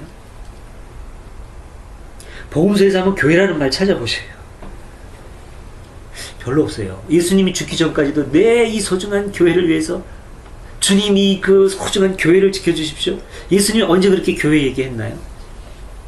예수님은 사실 교회 얘기 거의 안 해요. 근데 이때 교회 얘기를 했다면, 그럼 교회 얘기했으면, 이렇게 중요한 교회가 이걸 베드로에게 줬으면 계속 강조하셔야죠. 베드로가 3번이나 실수했으면, 야 이놈아, 너 내가 너한테 준 게 뭔지 알아? 내가 너에게 천국의 열쇠를 줬는데 네가 나를 배반해? 이런 말 할 만하지 않나요? 그런 거 없어요. 그런 거. 네. 이상하지 않나요? 이게 정말 예수님이 하신 말씀이에요. 후대에 덧붙여진 거 아닌가 싶네요. 네. 요 부분은 당시 마태 당시보다도 교회가 좀 이렇게 활성화되고 좀 했을 때 아마 덧붙여진 거 아닌가. 이게요, 언제, 그러니까 마태의 고백인지, 이때 마태복음이 완성됐을 때 이 상태였는지, 아니면 그보다 더 후에 들어갔는지는 보다 더 전문적인 분석이 필요할 겁니다. 이건 이제 신학자의 작업이에요. 우리가 접근해 가긴 좀 어렵습니다. 저도 거기까지 들어가긴 좀 이제 한계가 있고. 첨삭. 그러나 어쨌든 과연 이게 예수의 말씀일까? 근데 이게 만약에 예수의 말씀이라면 아주 못된 신학자가 있어요. 현대 신학자. 누구냐면 보네포라는 사람. 보네포라는 사람은 뭐라고 얘기했냐면, 예수는 새로운 종교를 원하지 않았다. 예수가 원한 것은 새로운 종교가 아니라 새로운 세상이었고 새로운 삶이었다. 이렇게 얘기하거든요. 이 고백을 보고도 이런 얘기를 하고, 이게 정말로 성경에 예수님이 하신 말씀인 줄 알면서 이런 얘기했으면 이 사람은 거의 사탄이죠. 오늘날 이런 성서의 기록보다도 역시 보네퍼적인 시각에 빠져가지고 이런 얘기를 하는 저도 틀림없는 사탄이고, 그렇게 이제 주변에 사는 얘기들이 많겠죠. 우리는 한번 의식을 해볼 만하죠. 만약에 보네퍼가 맞고 제 시각이 맞다면, 그 다음에 어떤 일이 벌어지느냐면, 예수님의 복음이 어떻게 변개되는지, 받게 되는지를 한번, 그 다음 순환에 대한 첫 번째 예고에서 한번 유추해 보시죠. 한번. 근데 이 교회 세울 터인지 이거 원문에도 이런 식으로 교회라고 되어 있나요? 원문에요? 돼 있죠. 에클레시아로 돼 있죠. 원문에. 그러면 지금 교회에서 이 얘기를 안 한다는 거, 아까 말씀하신 대로 거의 이 얘기는 필요 없는 얘기예요. 어느 얘기요? 지금 현재 밑에 나와 있는 교회 이 밑으로. 왜 필요가 없어요? 그게 무슨 말? 그러니까 이제 나중에 덧붙여졌으니까. 교회는 그렇게 생각하지 않죠. 기성 교회는 지금 나중에 덧붙여지고 이런 걸 전혀 인정을 안 해요. 그냥 성경에 그렇게 있으면 그 자체가 완벽하다는 거고, 현대에서 증거적인 신학자들이 나중에 접붙여 어떻다 그래도 그냥 귀 딱 닫고 있는 거죠. 무슨 얘기를 하나님이 다 주신 거지. 공부 안 하는 겁니다. 조영진이 뭐 김홍리 이런 사람 신학교에서 뭐라고 얘기해도 안 해요. 그리고 이제 중요한 거는, 굉장히 중요한 건 그겁니다. 신학교에서 이거 웬만큼 공부한 사람 다 알아요. 갓 들어온 그 꼬맹이 신학자, 신학교 교수 30살 된 사람 알죠. 더 잘 알죠. 근데 40-50대 그 신학자가 우리는 몰라서 입 다물고 있는 줄 아냐? 그냥 다물고 있어, 너 밥 먹으려면. 그런 게 좋은 거. 이렇게 되면 그게 그냥 통할. 이게 조직의 무서운 겁니다. 그럼 40-50대 된 목사들이 좀 권위를 가지고 좀 한번 엉겨봐요? 엉긴 사람도 있죠. 이런 거 아닌데 이거 이렇게 하면 안 돼. 변선한, 홍정수, 최은혜, 김준우 다 잘려나가잖아요. 그러니까 정통은 밥통이라는 겁니다. 정통은 밥통이에요. 올바른 이음이 정통, 바를 정자, 이을 통장, 천만에. 세상은 그렇지 않습니다. 힘을 가진 사람이 주장, 그게 정통이 돼요. 네. 네. 그거 가지고 나서 김홍도 같은 사람, 왜 바보죠? 이 사람 거의 바보나 바보예요, 바보. 신학적으로, 바보죠. 신학계에서. 네, 이거 완전히 바보고 무대뽀입니다. 근데 이 바보가 한마디 하죠. 니네를 문 닫고 싶어. 문 닫을래? 밥통이 많은 밥 먹는 사람들. 이거 아주 문제 심각한 거예요. 밥통? 솔직히 한번 타련님 한번 입장 바꿔놓고 생각해 보십시오. 좀 학교에 계신데 너 계속 그런 얘기 할래? 너 학교 나가서 한번 해볼래? 너 돈 많이 벌었어? 계속 그만 할 거야? 그러면 어떻게 했습니까? 이게 정규적인 사람 같은 경우에 거의 가족이나 이런 거 있을 때요. 네. 하기 힘듭니다. 그렇죠. 그러니까 그런 문제 때문에 어떤 신앙 노선도 거의 마찬가지처럼 생각은 있지만 그 일단은 또 그리고 기존에 있는 거를 밥이 또 문제가 아니라 또 하나는 거기에 덧붙여서 날아오는 비난들이 굉장히 많을 거라고 보거든요. 그게 더 어떻게 보면 더 버티기가 힘들 것 같아서 이걸 낳고 있는지도 모르겠어요. 이게 참 무서운 거죠. 그 부류에서 방태당하고. 방태당해가지고. 그러니까 예수님 더 힘들었을 것 같아요. 2000년 전에. 그러니까 그런 사람은 못 사는 거예요. 죽는 거예요. 우선 예수 자신이 그런 사람이었고 그런 완전히 안티였고 기존 세력에 대한 안티. 저항운동가예요. 레지스탕스잖아요. 레지스탕스. 그 레지스탕스들은 죽는 거예요. 이사야, 예레미야. 그 히브리서에 보면은 어떤 사람은 톱으로 켬을 당하여 죽었으며 나오죠. 그 사람이 이사야일 거라고 봐요. 이사야일 것이다. 예, 물론 그것도 카더라 통신이죠. 카더라 통신인데 그렇게 보는 사람 많이 있습니다. 그러니까 그 두루마리로 둘둘 말았다. 사람 그냥은 못 쓰니까 두루마리로 둘둘 말아가지고 쓰면 쓰리죠. 그래가지고 톱으로 켬을 당했다는 거예요. 히브리서에 끔찍하게 나오죠. 많이 나오잖아요. 예, 어떤 사람은 그 양의 가죽 짐승의 탈을 씌워가지고 이제는 그 맹수한테 잡아먹힘을 당했으며 이렇게 나오죠. 근데 어떤 사람이 되는지는 모르지만 어쨌든 수많은 저항운동을 하는 사람들의 정말이 그런 경우가 많죠. 그러니까 이렇게 얘기를 해도 귀 막는 사람은 그리고 사람은 그래요. 자기가 듣고 싶은 얘기를 결국은 들어요. 맞아. 옳은 얘기를 듣는 게 아니라 듣고 싶은 얘기를 듣는 거죠. 이런 얘기하면은 사실 그렇죠. 나 이제 죽기만 하면 모든 게 다 해결될 줄 알았어. 죽음도 극복될 줄 알았고 천국 가서 행복할 줄 알았는데 아니라고 하면 듣기 싫죠. 우선 불안하고 아니기를 바라죠. 그거 아닐 거야. 아니고 싶죠. 예. 이쪽이 진실이면 좋겠죠. 아니야, 이쪽이 진실일 거야. 이게 맞지 하다 보면 그쪽으로 가는 거죠, 그냥. 예. 부자 청년 얘기도 비슷한 얘기잖아요. 네네, 예, 그렇죠. 가서 네 재산 팔아서 가난한 사람이 줘라. 네네, 예. 아니, 그거 말고 내가 다 지켰잖아. 율법엔 이렇게만 돼 있는데, 율법에 집하려는 얘기가 어딨어. 그건 너무한 거지. 사람이 너무 극단적이 되면 안 돼. 뭐 이런 식으로. 현실을 몰라, 뭐 이런 거. 저 사람 아직 현실을 몰라. 근데 지금 현 시대에도 그런 일이 많이 벌어지잖아요, 사실. 그러니까요. 예.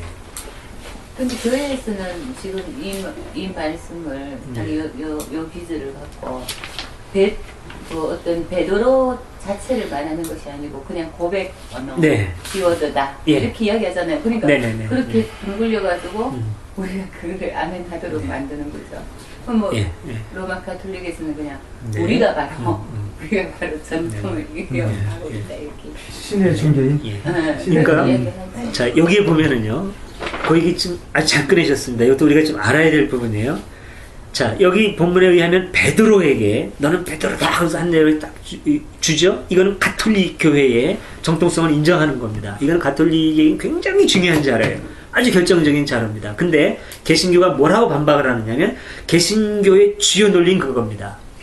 베드로 개인에게 천국의 열쇠를 준 거냐, 아니면 베드로가 이런 신앙 고백을 했기 때문에 베드로의 신앙 고백 위에 천국의 열쇠를 준 거냐, 이 개신교의 논리입니다. 그러면 베드로는 그리스도에 대해서 그리스도는 하나님의 아들, 예수는 하나님의 아들 그리스도이십니다 라는 고백을 했을 때 준 것이 아니냐. 그러면 교회의 기초는 베드로 개인이 아니라 예수를 하나님의 아들 그리스도로 고백하는 그 믿음, 그 신앙이 교회의 기초다.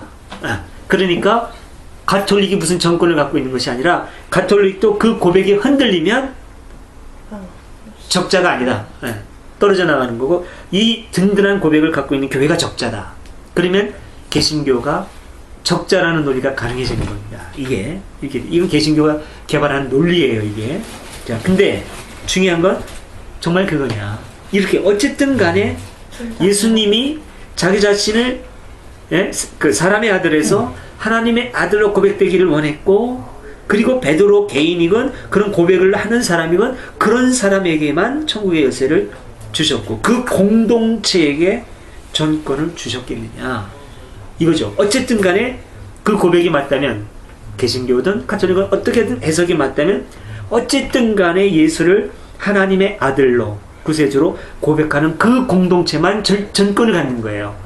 그 공동체만 하늘의 뜻을 아는 거고, 이 고백을 하지 못하는, 이 깨달음이 없는 어떤 공동체, 어떤 종교도 완벽할 수 없는 거고, 부분적인 선함을 인정할 수 있다고 하더라도 그것은 상대적일 수밖에 없는 거고, 이 그리스도 공동체만이 절대 진리를 소유하는 게 되는 것이요. 이렇게 되면 기독교의 독성과 배타성은 벗어날 수가 없어요. 이거를 다시 한번 강조해 주는 게 뭐냐면 그 다음 문장이라는 거죠. 선한에 대한 첫 번째 이거를 이렇게 보면, 자, 그래서 이제 보면 그때부터 예수께서 제자들에게 자신이 반드시 예루살렘에 올라가서 원로들과 제사장들 율법학자가 많은 고난을 받고 그들의 손에 죽었다가 이렇게 나오죠. 역시 바리새인과 사두개인들과의 어떤 그 대척점, 이걸 다시 이렇게 나옵니다. 그때 당시의 기득권 세력과 저항자로서 예수는 나오는데, 그 다음에 이제 다시 살아날 것임을 알려주셨다. 벌써 부활에 대한 얘기가 나오죠. 그러니까 예수 이후에 어떤 이제 부활하신 예수에 대한 어떤 신앙관이 확고히 된 거죠, 지금. 근데 베드로가 이렇게 되니까 예수를 붙들고 주님 안 됩니다. 결코 그런 예수는 안 됩니다. 라고 얘기한다고. 아직 베드로의 시각이 어리고 세상적이다. 라고 하는 걸 알려주는 거겠죠. 이런 건 참 아주 절묘하고 기막혀요. 베드로를 엄청 띄워주면서도 예수님하고 확연하게 구분을 시키고, 우상화하지 않고 아주 참 논리가 대단합니다. 자, 결코 그런 일이 안 됩니다. 그러니까 예수께서 베드로를 돌아보시고 하신 말씀이, 사탄아 물러가라. 너는 나에게 장애물이다. 너는 하나님의 일을 생각하지 않고 사람의 일만을 생각하는구나. 베드로조차도 이렇게 해서 예수님의 그 죽음을 가로막고 예수님이 만승왕하기를 원하는 것은 그건 사탄의 일. 예수님은 반드시 죽으셔야 되고 십자가는 인류 구원의 대속 사업이기 때문에 이거는 기독교의 중심이 되어야 된다고 하는 확고한 논리가 여기서 지금 쓰고 있죠. 이렇게 되면 중요한 거는요, 예수님의 죽음은 실패가 아닌 승리여야 되죠. 이 논리에 의하면. 여기서 좀 확실히 얘기해요. 예수님의 죽음은 실패가 아니라 승리야. 즉 이 공동체 지금 선언을 하는 겁니다, 지금. 베드로는 베드로의 입을 빌려가지고 주님 죽으면 안 되죠. 그러는데 여기서는 너 그러면 사탄이 안 물러가 그러면서, 야 이놈아, 이게 예수님의 죽음이 얼마나 중요한데, 인류를 살리는 건데 예수의 죽음 그거 실패 아니라 승리다. 이거는 예정된 하나님의 뜻이다. 이렇게 얘기를 해요. 반드시 죽어야 되는 거야. 이렇게 되면 예수가 가졌다. 오늘날 보네퍼라든가 진보신학자들이라든가 우리가 해석하는 예수님의 죽음은 기득권과 불의에 대한 저항운동이었고, 그게 결국은 기득자의 힘에 눌려서 억울하게 죽은 거였다.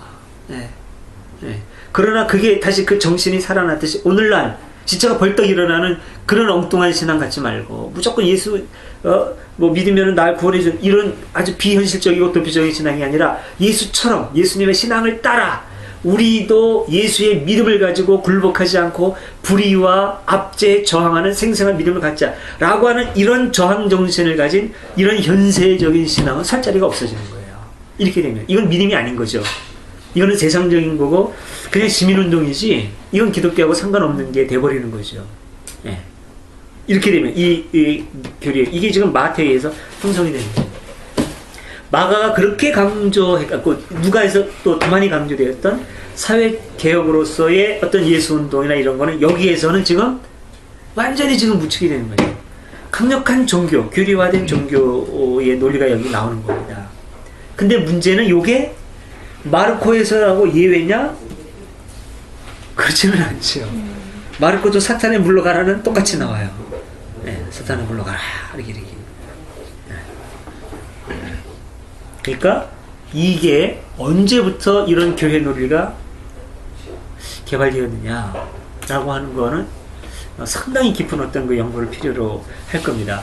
그러니까 예수 죽음 이후에 부활의 고백이 있으면서부터 그 아주 많은 고백이 있었을 겁니다. 그리고 다양한 해석들이 있었을 거고 그러게 콘스탄티누스 때까지 굉장히 많은 예수 해석이나 이런 것이 굉장히 다양하게 오늘날처럼 있었을 거예요.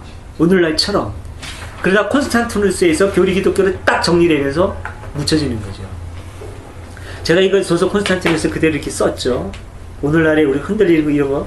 그러니까 어느 출판사에서 가니까 그러더라고요. 이거는 좀 억지스럽다. 오늘날에 논의를 갖다가 선 300년대로 가져간 것 같다. 그렇게 얘기하더라고요. 그래서 제가 그랬습니다. 네, 바로 그게 문제다. 콘스탄티누스 이전까지는 오늘날보다도 더 생생하고 다양하게 이런 논의들이 있었다는 거죠. 지금보다도 더. 오히려 우리보다도 더 많이 알고 있었을 거예요. 우리가 모르는 부분까지도. 지금 콘스탄티누스 이후로 1000여 년 묻힌 게 있기 때문에 우리는 정보가 더 없는데 그때까지는 더 많은 정보들이 있었을 가능성이 있어요. 우리보다 더 많은 이런 많은 얘기들, 진보신학보다 더 많은 얘기들이 있었는데 콘스탄티누스 때 이거야. 딱 결정 정리되는 거죠. 앞으로 기독교 신앙은 이거야. 이렇게 되는 거죠. 이렇게 되는 겁니다. 그러니까 이거는 제가 보기엔 그렇습니다. 예수의 말씀이 아니라 이건 교회의 논리다. 예. 이건 이제 조직화된 교회. 예. 그리고 확장하려는 교회. 예. 그러나 인정해 준다면 그래도 예수의 정신과 예수의 뜻이 묻혀서는 안 되기 때문에 그 예수의 정신을 살려나가려고 하는 뜻과 함께, 좋은 뜻과 함께, 예? 부정적인 교회의 생리, 저절로 생겨나요. 조직화되면은 이 조직은 생물과 같다고 그랬지 않습니까? 자기 논리가 생겨요. 스스로 살고자 하는. 그 논리, 조직의 구성원들이 누리는 이제 서서히 생성되는 기득권들. 예, 우리 선생님이고, 이제 막, 존경도 막 받죠? 그 다음에 이제 뭐 월급도 주고, 막 이런 것들이 생기면서 이런 모든 것이 결합이 되니까 끈끈하게 열부가 돼가지고 이게 생물이 되는 거죠. 예. 그래서 자기 논리를 이제 자꾸 피게 되고. 예. 예수님한테 처음에는 죄송하죠. 예. 존경하는 예수님의 뜻을 우리가 이렇게 해도 되는 거야? 내 먹기 위해서 좀 해도 돼? 처음에는 그러다가 점점 그건 묻어지고 예수는 완전히 조직의 포로가 되는 거죠. 예. 나중에 알게 되고 예수님 뜻이 아닐 텐데 그래도 죄송하지만 입 다무세요. 예, 우리 먹고 살아야 되니까. 계속 예수가 바라간다? 야, 할 수 없다. 저 감옥에 좀 보내드려.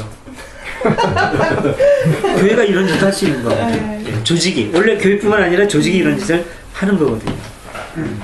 예수님은 그 예수가 아니야. 저 예수는 진짜가 아니야. 가짜야. 그럴 수도 있겠네. 이 교회는 그러죠. 제가 말한, 그런 예수 아니야. 진짜 예수님을 보고 저거 가짜야. 이렇게.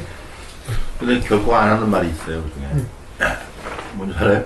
뭐예요? 이것은 밥을 먹기 위해서 하는 것은 아니다. 예. 여기서 보면 하나님의 일, 사람의 일 이렇게 딱 가르잖아요. 네.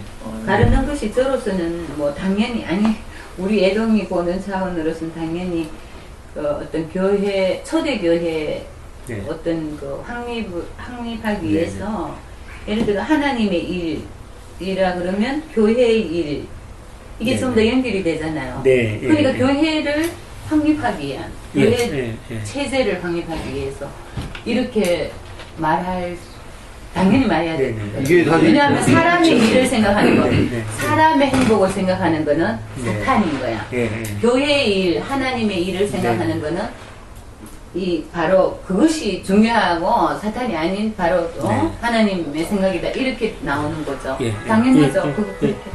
너무 실망스러워요. 오늘 이게 다 실망스러워요? 너무 실망스럽고요. 저는 이 베드로 되게 이제 어렸을 때 신앙생활 했지만 아니 천주교 아니었어요. 저 원래 개신교인데 그 정말 이 고백을 정말 대단하게 생각하고 막 그 고백에 감동받고 막 이랬었는데 그러니까 이게 굉장히 여기서 중요한 게요. 지금 우리가 하는 얘기가 굉장히 비조직적인 얘기입니다. 실망스럽다고 그랬죠? 이렇게 되면 굳이 이 조직체에 매여 있을 이유가 없어지는 거예요. 그러면 우리도 어쨌든 그리스도를 이름으로 한 예수 교회죠. 예수 동아리 교회. 자, 근데 우리가 굉장히 비조직적인 일을 이제 시작한답니다. 우리 조직을 위해서는 마이너스예요. 그런데 선택을 우리도 할 수 있겠죠? 조직을 위해서 순화시키고자 하는 그런 얘기도 있고. 이게 유혹입니다. 그러니까 우리가 이걸 잘 알아야 되는 거예요.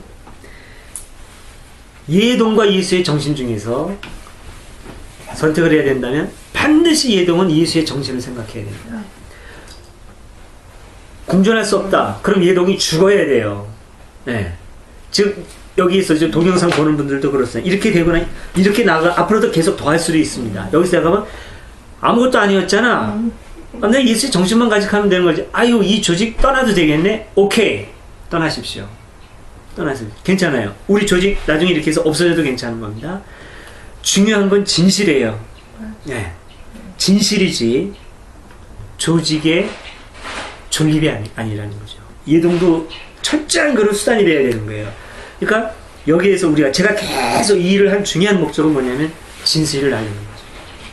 이건 가장 중요한 거고, 우리 예동의 교리라면 전 이게 교리가 진짜 버릴 수 없는 교리라면 이게 돼야 된다는 거죠. 다 무너지고 너무 허무하다. 진실이 남잖아요. 진리가 남잖아요. 진실이 남고, 그게 중요한 거예요. 진실을 아는 거, 그게 중요한 겁니다. 다 부서져? 성경 부서져? 믿음 부서져? 예수까지 부서져? 오케이, 다 좋아요. 진실이 남았어요. 그럼 그 다음에 어떻게 됩니까? 자유로워지죠. 자유인으로 살아요. 오케이, 예수님의 뜻 성취. 예수가 원하는 게 바로 그거예요. 사랑. 율법은 사람을 위해서 있다. 사람이 안식일을 위해서 있는 것이 아니라 안식일이 사람을 위해 있다. 사람이 중요하다. 사람 지상주의. 휴머니즘이죠. 휴머니스트. 이 휴머니즘이 예수가 원했던 휴머니즘이 꼽히는 세계, 사람이 하나님처럼 대접받는 세계, 하나님의 나라죠. 휴머니즘과 하나님의 나라는 대립된다고 주장하는 기독교, 예수의 뜻을 거스르는 거라고 저는 봅니다. 도대체 왜 휴머니즘이 나쁩니까? 인본주의가. 사람을 중요하게 여기자.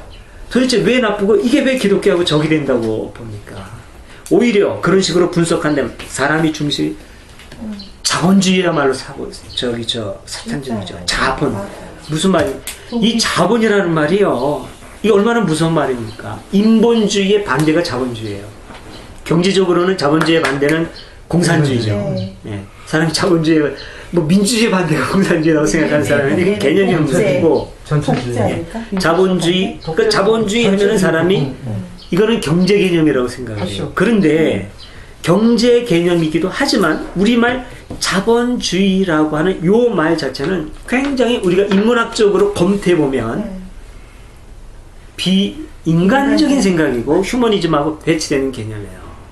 자본, 재물, 자산을 근본으로 하는 주의예요. 그러면 인간은 반드시 이 근본이 되는 것보다 밑에 갈 수밖에 없고 인간이 수단화될 수밖에 없어요. 이런 점에서 자본주의는 그 자체가 악하다고도 볼 수 있어요. 인본주의의 대체가 되는 거니까. 자본주의가 살아나려면 반드시 재산이 근본이 되는 이런 가치관 자체가 변해야 되는데, 그래서 이게 결국은 이게 변했죠. 수종자본주의로.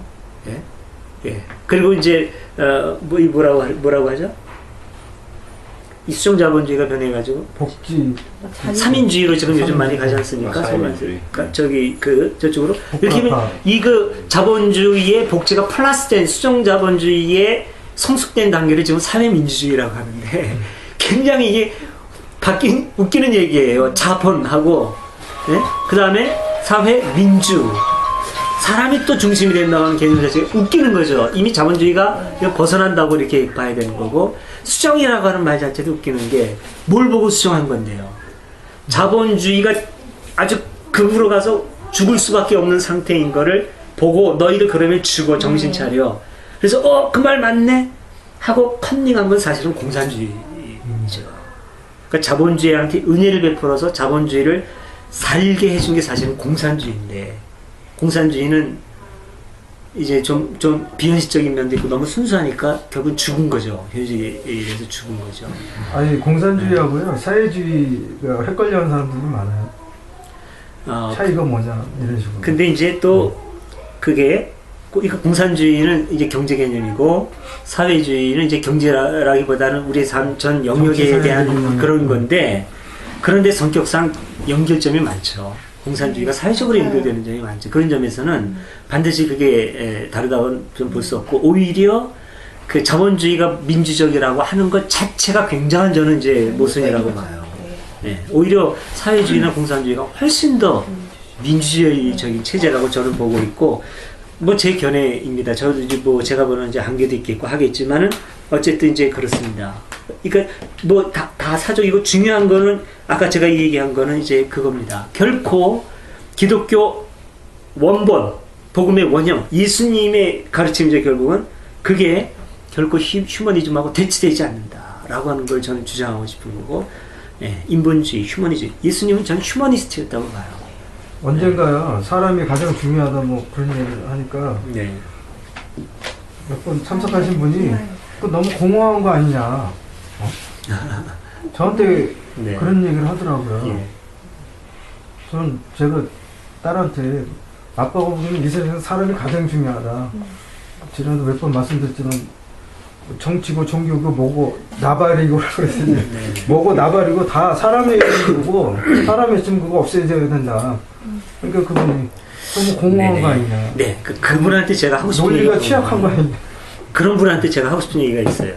끊임없이 기독교에 대해서도 야 니들 그렇게 기독교 그럼 결국 뭐 하자는 거 아니야. 진짜 공허하다. 대안을 제시해라. 이 얘기가 대안을 제시하라는 사람이 갖고 있는 심성이 어떠냐면 이거랑 똑같아요. 지금 저게 완전히 마약 중독이 됐어요. 근데 이걸 끊어야 된다. 이거 뭐 종교를 마약이라고 하면 기분 나쁘겠지만 어쨌든 끊어야 된다. 그럼 이거 끊고 그럼 대안을 제시해줘.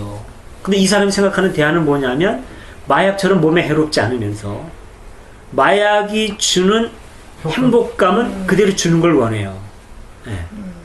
마약이 주는 행복감을 누군가가 대안으로 바로 이거야. 이거는 몸에 더 이상 나쁘지도 않아. 이거 먹으면 아주 근데 신나고 괜찮아. 이 사람은 이걸 원해요. 이거는 몸에 해롭지 않다는 거지 이 사람을 무력하고 나약하고 자주인으로 키워내지 못한다는 점에서 똑같아요. 이 사람은 계속 행복을 외부에서 찾아요. 이 사람한테 필요한 건 뭐냐면 마약 중독한 사람한테는 마약을 끊는 거 그것 자체가 대안이고 대안은 뭔데? 네가 찾아. 네가 찾아. 근데 이 대안이라고 하는 것은 마약이 주는 것처럼 가만히 있어도 저절로 찾아오는 행복감 그거하고는 다른 거야. 네가 땀 흘려야 돼. 그 다음에 네가 찾아. 뭐 할 건데? 나가서 일도 하고 돈도 벌고 취미 활동을 하고 뭐 멋진 기타리스트가 되든지 그림을 대안은 널려 있어. 네가 찾는 거야. 아니 나한테 알려줘. 너 아직도 자율이 안 된 거야. 너는 영원히 종이야. 그렇게 되면 대안이 뭔데라고 묻는 한 영원히 종입니다. 그 사람은 종이에요. 대안은 자기가 찾는 거죠. 왜냐하면 마약을 끊었어? 그럼 그 다음부터 제가 찾아야죠. 기독교가 우리가 마약 같은 종교 같은 역할을 했다? 끊었다? 대안이 뭔데? 지가 찾아야죠. 종교 없는 삶 그것도 대안이에요. 아니 난 종교가 꼭 필요한데 기독교처럼 교리적인 거 말고 오케이 그럼 불교도 있잖아. 도교도 있잖아. 난 종교 말고 딴 거 갖고 싶어. 뭔데? 그럼 뭐 너 하고 싶은 거 나 지금은 내 어렸을 때 내가 야구 엄청 좋아했는데 야구해. 야구 신나게 땀 흘리고 했어요. 그러니까 야구를 해서 재밌어지는데 마약 할 때와는 다른 더 좋은 묘한 재미가 있어요. 땀 흘리는 재미. 오케이 훌륭한 대안 됐죠. 네? 자식하고 같이 전에는 이제 애들이고 뭐고 다 그냥 내팽개쳤단 말이에요. 가족같이 돈 벌어서 여행 가는 것 대안은 널려 있습니다. 얼마든지. 그건 자기가 찾아야죠. 대안을 제시해달라. 너는 아직도 종이다. 영혼이 무언가에 그렇게 봐야 되는 거죠. 예, 제가 5년 동안 막 여기저기서 엄청난 공격을 받다 보니까 많은 논리를 개발했네요. 그 중에 하나 똥 얘기 있잖아요. 네, 그 안티들이 한 얘기인데 그것도 참 기가 막힌 전 명언이라고 봅니다. 똥을 뭐시오? 이제 아까 이 얘기가 무슨 얘기냐면 그거예요. 안티들이 하는 얘기죠. 대안을 제시하라. 그 안티들이 하는 얘기가 안방에 똥이 있다. 죄송합니다. 이거 뭘까? 네? 똥을 치우면 됐지. 거기다 뭔가 꼭 갖다 놔야 되냐? 그 치워놨으면 거기서 네 마음대로 놀아. 재밌게. 이불 깔고 퍼서 자든지 술판을 버리든지 할 거 많잖아. 치운 것 자체로 족한 거지. 뭐 하나 갖다 줘? 그 다음에 뭐 갖다 줘? 전에 얘기한 뭐 로제리오님이 얘기한 무슨 라이스 같은 거 갖다 줘? 그런 얘기 하고. 그만. 라이스 왜? 가래 안에 있는 카레 라이스 카자를 기억자로 끊어지지 않아도 끝까지 먹었다고. 아이고 그러니까 그런 거죠. 네. 대안은 삶 자체, 삶의 다양성 그게 제 차례. 전에는 보지 못했던 삶의 다양성, 내가 선택할 수 있는 무수히 많은 다양한 삶의 아름다운 것들, 그 모든 것이 대안이에요. 선택하면 되는 거죠.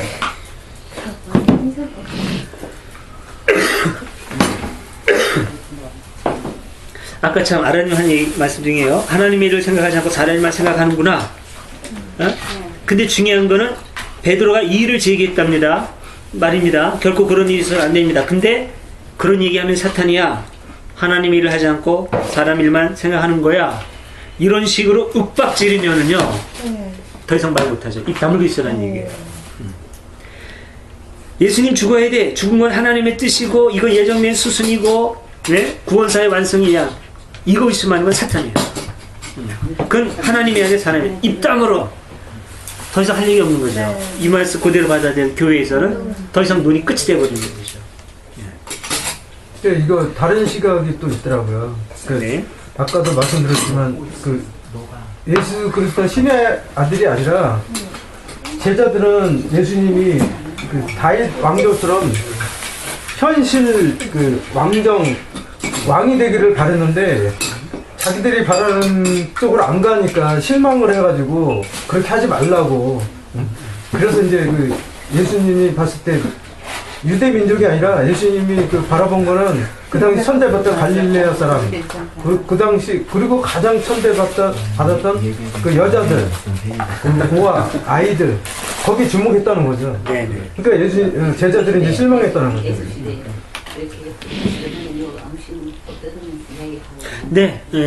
그런 그 예수님의 제자들의 분포를 봐도 많이 그렇죠. 다른 유다가 왜 예수를 배반했겠느냐 그런 식으로 많이 봅니다. 돈 때문에 그런 게 아니라. 그리고 예수 제자 중에서도 열심당 시몬이라고 있었죠. 열심당. 그 열심당이 젤로 땅, 시칼이라 그러거든요. 칼을 든 자라는 뜻이에요. 칼을 항상 갖고 있죠. 언제든지 저격. 우리나라 말하면 저격이죠. 테러리스트죠. 그런 사람들. 이건 이제 예수 운동이 그런 어떤 저항성을 갖고 있는 게 아니냐고 볼 수 있는 하나의 자료고. 자, 이런 모든 것들이 교회가 구성원을 통제하고 강력한 어떤 교회 논리를 구축하기 위한 입김이 아니냐 이렇게 볼 수 있는 거죠. 교회의 입김이. 자, 지금 우리가 성서에 대해서 이렇게 정면 공격을 한 적은 참 드물죠. 긍정적인 면을 많이 봤는데, 그러나 부정적인 면만 있는 것은 아니고 마가라든가 이제 누가에서 보는 나를 따르는 사람은 누구든지 자기를 버리고 매일 제 십자가를 지고 따라야 한다. 여기도 보면은 누가는 여기 똑같이 있는데 매일 자를 더 붙였어요. 누가는 이제 이런 것들이 양면성이 있을 수 있습니다. 이것도 우리가 좀 비판적인 시각으로 봐야 돼. 제 목숨을 살고자 하는 사람은 잃을 것이며 나를 위하여 제 목숨을 잃는 사람은 뭐 얻을 것이다. 이런 거 다 그냥 이게 좋게만 보잖아요. 그 예수를 위한 오로지 충성. 근데 왜 예수 때문에 우리가 모든 걸 다 희생해야 되나? 예수는 결코 그걸 원치 않았을 겁니다. 여러 번 말씀을 드리지만 하나님을 우리의 하늘 아버지라고 부르도록 가르쳐 주셨는데 부모 위해서 자기 삶 희생하기를 바라는 아버지 없어요. 부모 없어요. 자식이 행복하게 잘 살면 그게 부모의 보람과 행복이지. 그러니까 우리가 하늘을 우러러 부끄러움 없이 행복하게 잘 살면 그게 하나님께 드리는 산제사입니다. 전 그렇게 봐요. 전에 며칠 전에 저 요새는 그렇게 자주 안 보는데 누구한테도 용인이 그런 걸 올리셨대요. 우리가 이 생활에서 삶을 살아나가는데 그렇게 열심히 행복하게 잘 살면 그게 바로 예배가 아니겠느냐. 그렇죠. 사도 바울이 강조한 것도 로마서에서 그렇잖아요. 너희가 하나님이 기뻐하시는 너희 몸을 하나님 기뻐하시는 거룩한 산제사로 드리라. 살아있는 제사, 죽은 거 그거 재물 그런 거 말고 산제사 드리라. 이거는 삶 전체를 드리라는 거거든요. 삶 전체를 도대체 어떻게 드리는데요? 하나님의 재물, 하나님이 받게 기뻐하실 정도로. 그러면은 우리의 삶 전체를 하나님이 굉장히 기뻐하시는 모습으로 드리라. 하나님 기뻐하시게 살아야죠.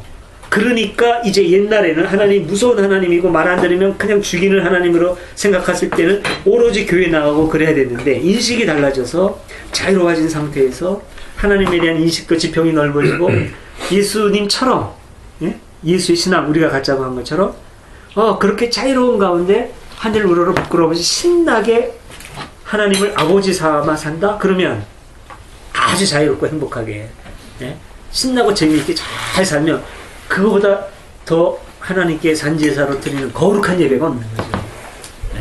그러니까 예배 교회 가서 아주 답답해 죽겠어. 이제 홍도 얘기 듣는 것도 이제 좀 지겹고 그러면 지옥 갈까봐 무서워서 계속 가? 그럼 하나님 가슴 아파하는 거죠. 하나님 가슴 아파하셔. 제가 어떻게 홍도 노예가 돼가지고 내 귀한 아들이 그럴 거 아닙니까? 그럼 자유롭게 나와가지고 신나게 사는 하나님 오늘 날씨 좋은데 저 여의도에 자전거 타러 갈래요. 네? 네, 자전거 타고 좀 많이 좀 타시고 네, 신나게 사는 거죠 뭐. 네? 저 담배요? 못 끊겠어. 이게 좀 건강에 안 좋겠는데 뭐 필 수도 있는 거고 건강에 안 좋은 것 때문에 고민을 해도 죄를 아니냐라는 고민을 할 필요도 없는 거고 저 아는 목사들 꼴초들 엄청 많아요. 아이들 오늘 안 나왔잖아요. 예. 자유롭게. 네, 자유롭게. 영재 오래버니네 집에 가면 가야 되는데 여기 가서 아들이 구체적인 네, 자유로운 예배에서 놓여가지고. 네. 그러니까 이렇게 이런 자유로움이 예수님이 바랐던. 근데 여기 마지막 9장 1절에 보면은 예수께서 말씀하셨다. 나는 분명히 말한다. 여기 서 있는 사람들 중에 죽기 전에 하나님 나라가 권능을 떨치며 오는 것을 볼 사람도 있다. 근데 이 당시 쓰여진 것이 이제 70년, 그 다음에 90년 전후, 70년, 80년, 90년. 유다가 로마한테 완전히 멸망당하고 나서 여기서 얘기한 내용이 실제로 그 눈에 드러나게 보이지는 않았단 말이에요. 그러면 이 구절이 뜻하는 것이 또 무엇인가? 근데 이제 메시아 대망 사상, 그러니까 이때 초초에 그래서 이제 마라나타라고 인사했잖아요. 주께서 곧 오시리라. 이거는 바울 서신에도 엄청 많이 나옵니다. 바울의 이거는 원신앙이에요. 데살로니가 전서 4장, 후서 4장인가? 전서 4장인가? 헷갈리네. 데살로니가 그건 바울의 겁니다. 틀림없이. 거기에 보면은 그 아주 그냥 바울이 굉장히 강조해서 확고하게 얘기를 해요. 바울의 원사상입니다. 이거는. 그리고 여기 복음서에서 나오죠. 주께서 곧 오겠다라고 하는 거는 이때 당시에 보편적으로 가졌던 거예요. 근데 바울이 가졌던 예수님의 재림 사상하고 복음서 사상에 갖고 있었던 재림 사상하고 같으냐라고 하는 건 검토해 볼 필요가 있어요.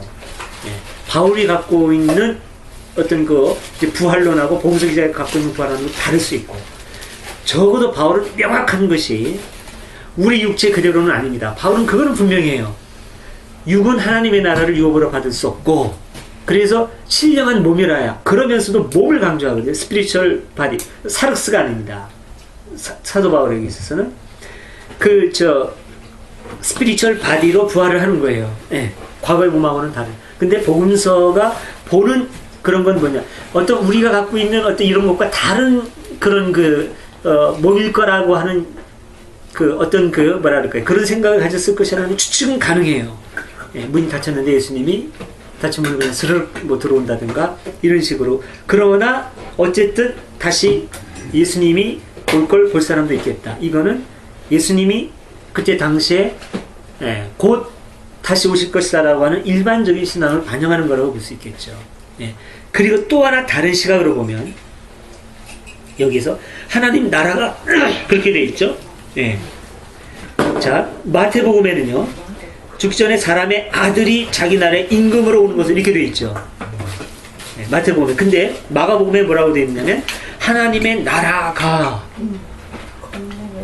예, 우리가 놓치기 쉽지만 이건 다른 겁니다. 분명히 마가하고 누가가 얘기하는 하나님의 나라를 볼 사람이 있다. 하나님의 나라 권능을 떨치고 오는 걸 볼 사람이 있다. 마가는 사람의 아들이 자기 나라에 임금으로 오는 것을 다룰 수 있죠.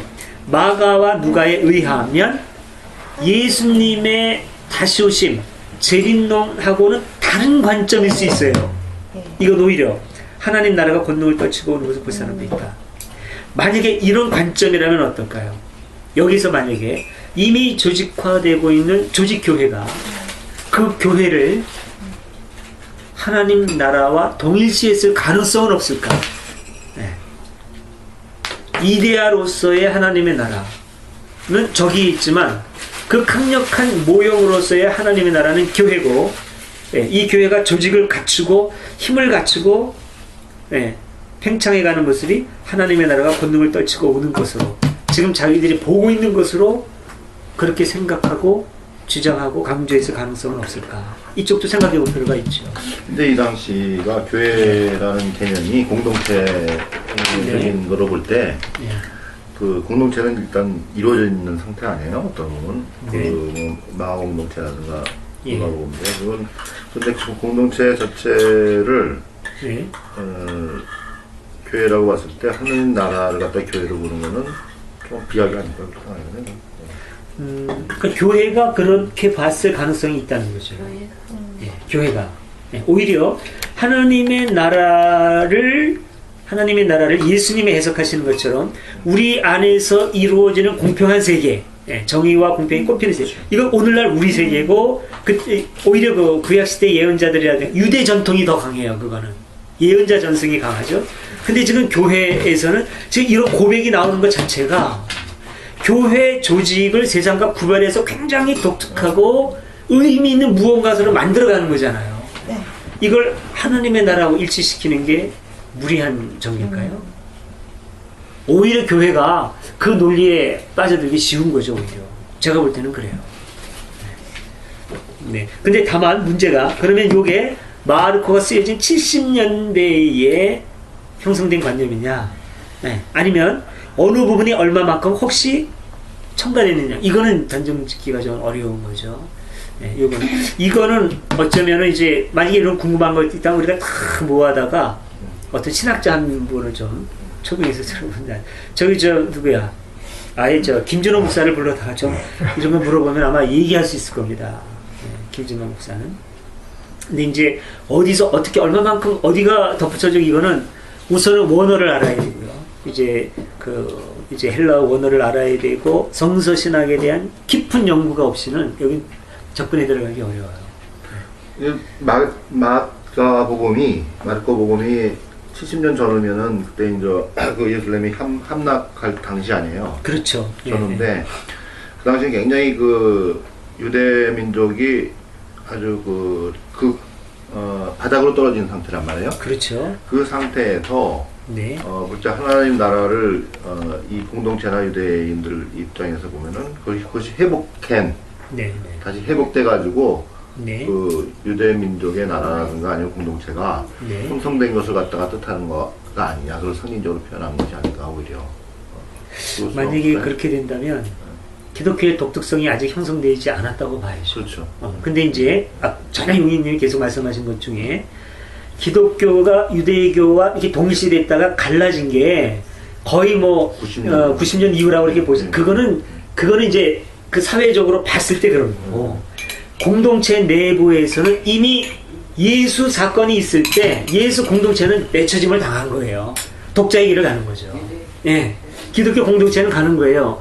지금 그러니까 기독교 공동체 안에서 얘기하는, 밖에서 보는 거는 이거 쟤네 유대교일 뿐이야, 그 중에 하나다 하지만 계속 여기서 강조되는 건 뭐냐면은 계속 구분을 짓고 있죠.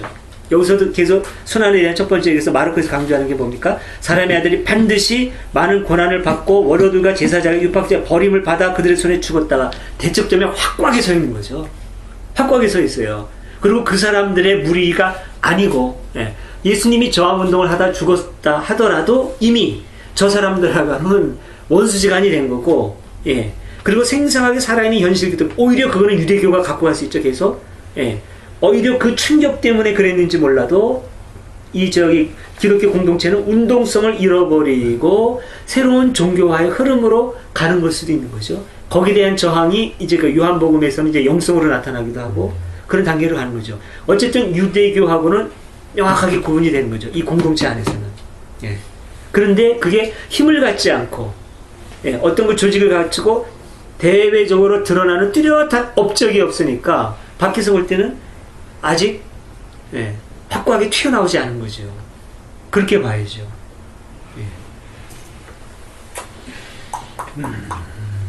지금 예를 들어가지고 예동이 이제 이렇게 해가지고 한 5년쯤 뒤에 제대로 이제 좀 커가지고서 이제 주목을 받기 시작했단 말이에요. 그럼 이제 사람들이 봤을 때는 지난 5년은 그 무시되고, 걔네들이 그냥 그냥 뭐 이렇게 교회에 어울려서 이렇게 놀다가 어느 정도 커졌을 때, 그때서부터 쟤네들 그때 튀어나온 거야, 이렇게 보죠. 밑에 있는 거는 안 보이는 거죠. 빙산하고 비슷해요. 저거 요만하네. 근데 사실은 훨씬 더 큰 것처럼 교회도 그렇죠. 여기서 순환을 하는 그 주체들이 있잖아요. 네네. 뭐 율법학자라든가 뭐 그 당시 그 로마와 이렇게 결탁해가지고 기득권을 누리던 사람들이 있었잖아요.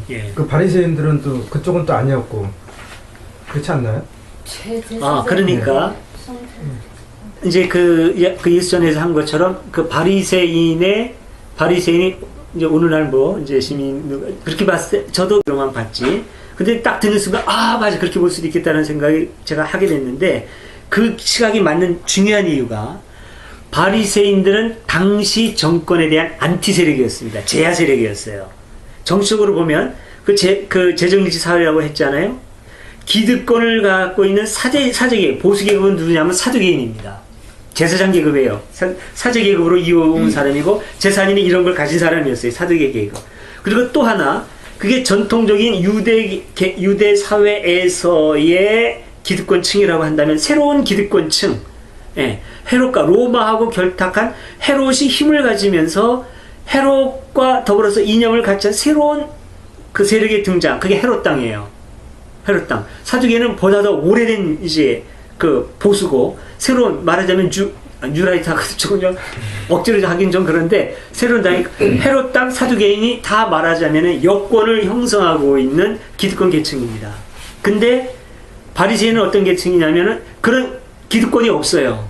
없고 그런 기득권을 계속 저항한 사람이에요. 그리스에 저항하고 로마에 저항하고 유대 종교의 전통 내에서 온갖 핍박을 받아가면서 그 싸워온 그런 학자 계층의 사람들. 그러니까 이 사람들은 자부심이 굉장한 거죠. 우리가 진짜 유대인이고 진짜 기득권도 없고, 그런데 학자 계급이죠. 그 학자 계급이고 율법이라든가 이런 그 내용을 가지고 있다고 하는 그 측면에서 이 사람도 나름대로의 어떤 그 자기 힘과 기득권이 있는 거죠. 그럼 예수는 이 사람은 정치적으로 압제하고, 이 사람은 이 정치적인 분야에서는 레지스탕스고 전야하고 제하지만 힘을 갖고 있는 종교적인 측면에서 서민들을 괴롭혀요. 군중이 아니에요. 이 사람은 아주 가난하고 없는 사람은 아닙니다. 바리새인은. 그러면 진짜 이런 모든 종교적인 권력, 정치적인 모든 권력으로부터 소외된 이 사람 입장에 딱 쓴 거죠. 예수는 결국은 현세적인 힘은 아무것도 없어요. 예수는 하늘의 뜻을 헤아리는 것 뿐이지, 이건 죽을 수밖에 없는 거예요. 아무것도 없는 주제에 감히 이렇게 들고 일어나면 이건 당연히 죽어야 되는 거죠. 그러니까 제가 드리는 말씀이, 헤롯 땅이나 사두개인은 친로마잖아요. 그리고 바리새인은 반 로마고 네. 그러면서도 사두개인은 친 로마가 아닐 수 있어요. 예. 사두개인은. 근데 제가 이제 예. 그 말씀드리고 싶은 것은 그 둘은 대립되는 사람들인데 그건 네. 확실하잖아요. 대립되는 사람들이 힘을 모아서 예수를 죽이는 데 앞장서잖아요. 그렇죠. 뭘 적군이 아군이 네. 돼가지고 죽이는 거지 같이 네. 예수를. 그렇죠. 적군이었던. 그럴 수 있죠. 어제의 네. 원수가 오늘 친구가 네. 돼가지고 어떤 죽이려고. 이익을 자기 이익을 위해서는 그럴 수 있죠. 네. 공통의 적이죠 예수님은. 네. 그러니까 그게 이제 옛날부터 교회 다니면서 그런 거는 전혀 공부 하지도 못했고 듣지도 못했고. 네네. 예. 아무튼 그렇습니다. 근데 여기서 저는 이렇게 보고 싶어요. 제 끝에 있는 기술에 하나님 나라에 대한 것은 지금 억압받고 노마에 지금 치이고 그 기득권에 치이는 여기 지금 말하자면 소외된 약자들에 대한 어떤 희망의 메시지가 하나님 나라 하는 것은 공평하고 평화롭고 공생공존한다 이렇게 봤을 때 희망의 메시지를 주는 게 아닐까. 그게 무슨 꼭 뭐 어떤 네네. 현상적인 하나님 뭐 나라 그게 아니라 혹은 네. 뭐 천국이나 이게 아니라 어떤 그런 희망의 그게 아닐까. 근데 자기들 공동체에서는 하나님 나라가 구현돼 있는 거잖아요. 예수가 꿈꿔왔던 그런 의식을 취급도 갖고 못 있을 수도 받았던 있죠. 여자와 아이들을 네. 이렇게. 그러니까 여기에서 이렇게. 우리가 참 단정 짓기는 이제 어렵고요. 또 너무 좀 부정적인 시각으로만 볼 필요도 없고, 그래서 이런 우리가 얘기하는 여러 가지 요소들이 섞여 있을 수 있어요. 교회의 어떤 그 입김 논리, 자기 교회를 세우고 우리가 바로 이제 하나님 나라의 구심점이야 이런 어떤 그런 자부심, 어떤 그 위선이 아니라 그런 자부심의 고백이 있을 수 있고, 그러면서 또 하나님 나라, 예수님이 전해주신 하나님의 나라, 여기 있다 저기 있다까지 너희 가운데 있다고 하나님의 나라는 이런 면도 있지. 맞아. 우리가 이렇게 예수 안에서 그래도 좌절하지 않고 희망을 가지고 하늘 위로를 바꿔서 이게 하나님 나라이지. 이런 의식도 있을 수 있고, 이런 것이 섞여 있을 수 있는 거죠. 여기에는 뭐 단정 짓기보다는. 근데 여기 죽기 전에라는 말이 나오잖아요. 네, 네. 요즘 교회에서는 하나님 나라, 천국이라는 걸 죽은 다음 사후세계, 영생이라는 측면에서 예. 죽은 후를 얘기를 하잖아요. 이게 제집에서 휴거해서 이제 본다는 얘기죠. 아니 굉장히 중요한 걸 짚어줬네요. 죽기 전에라는, 네, 그러니까 네, 하나님 네. 나라는 죽음 이후의 세계가 아니라는 거를. 네. 그러나 또 이것도 이제 교리적으로 해석하면 죽기 전에 하나님의 나라 가지고 훅 죽지 않고 휴거해가지고 저 하늘로 가고, 아니 그런 식으로 해석해요. 아니 근데 냉정한 학자들은 결국은 거짓말했다 이렇게 말했어. 이렇게. 그럼 살아서 하늘로 올라간단 말이야? 네. 그래서 그렇게. 날개 달렸어. 그걸 휴거라고 그러잖아요. 네. 다미성교회 옛날에. 근데 이렇게 볼 수가 있어요. 이게 이 복음서가 그 30년 당시 예수님이 있을 당시의 얘기 아니에요. 그 갖다 그 예수님이 말을 대신해서 적은 거 아니에요. 수십 년 후에. 근데 실제로 이게 이 당시는 70년대 뭐 이 정도니까 그 중에 일부는 공동체가 형성됐다고 볼 수 있을 것 같아요. 그 공동체를 갖다 하나님 나라로 생각할 수가 있는 거예요. 네.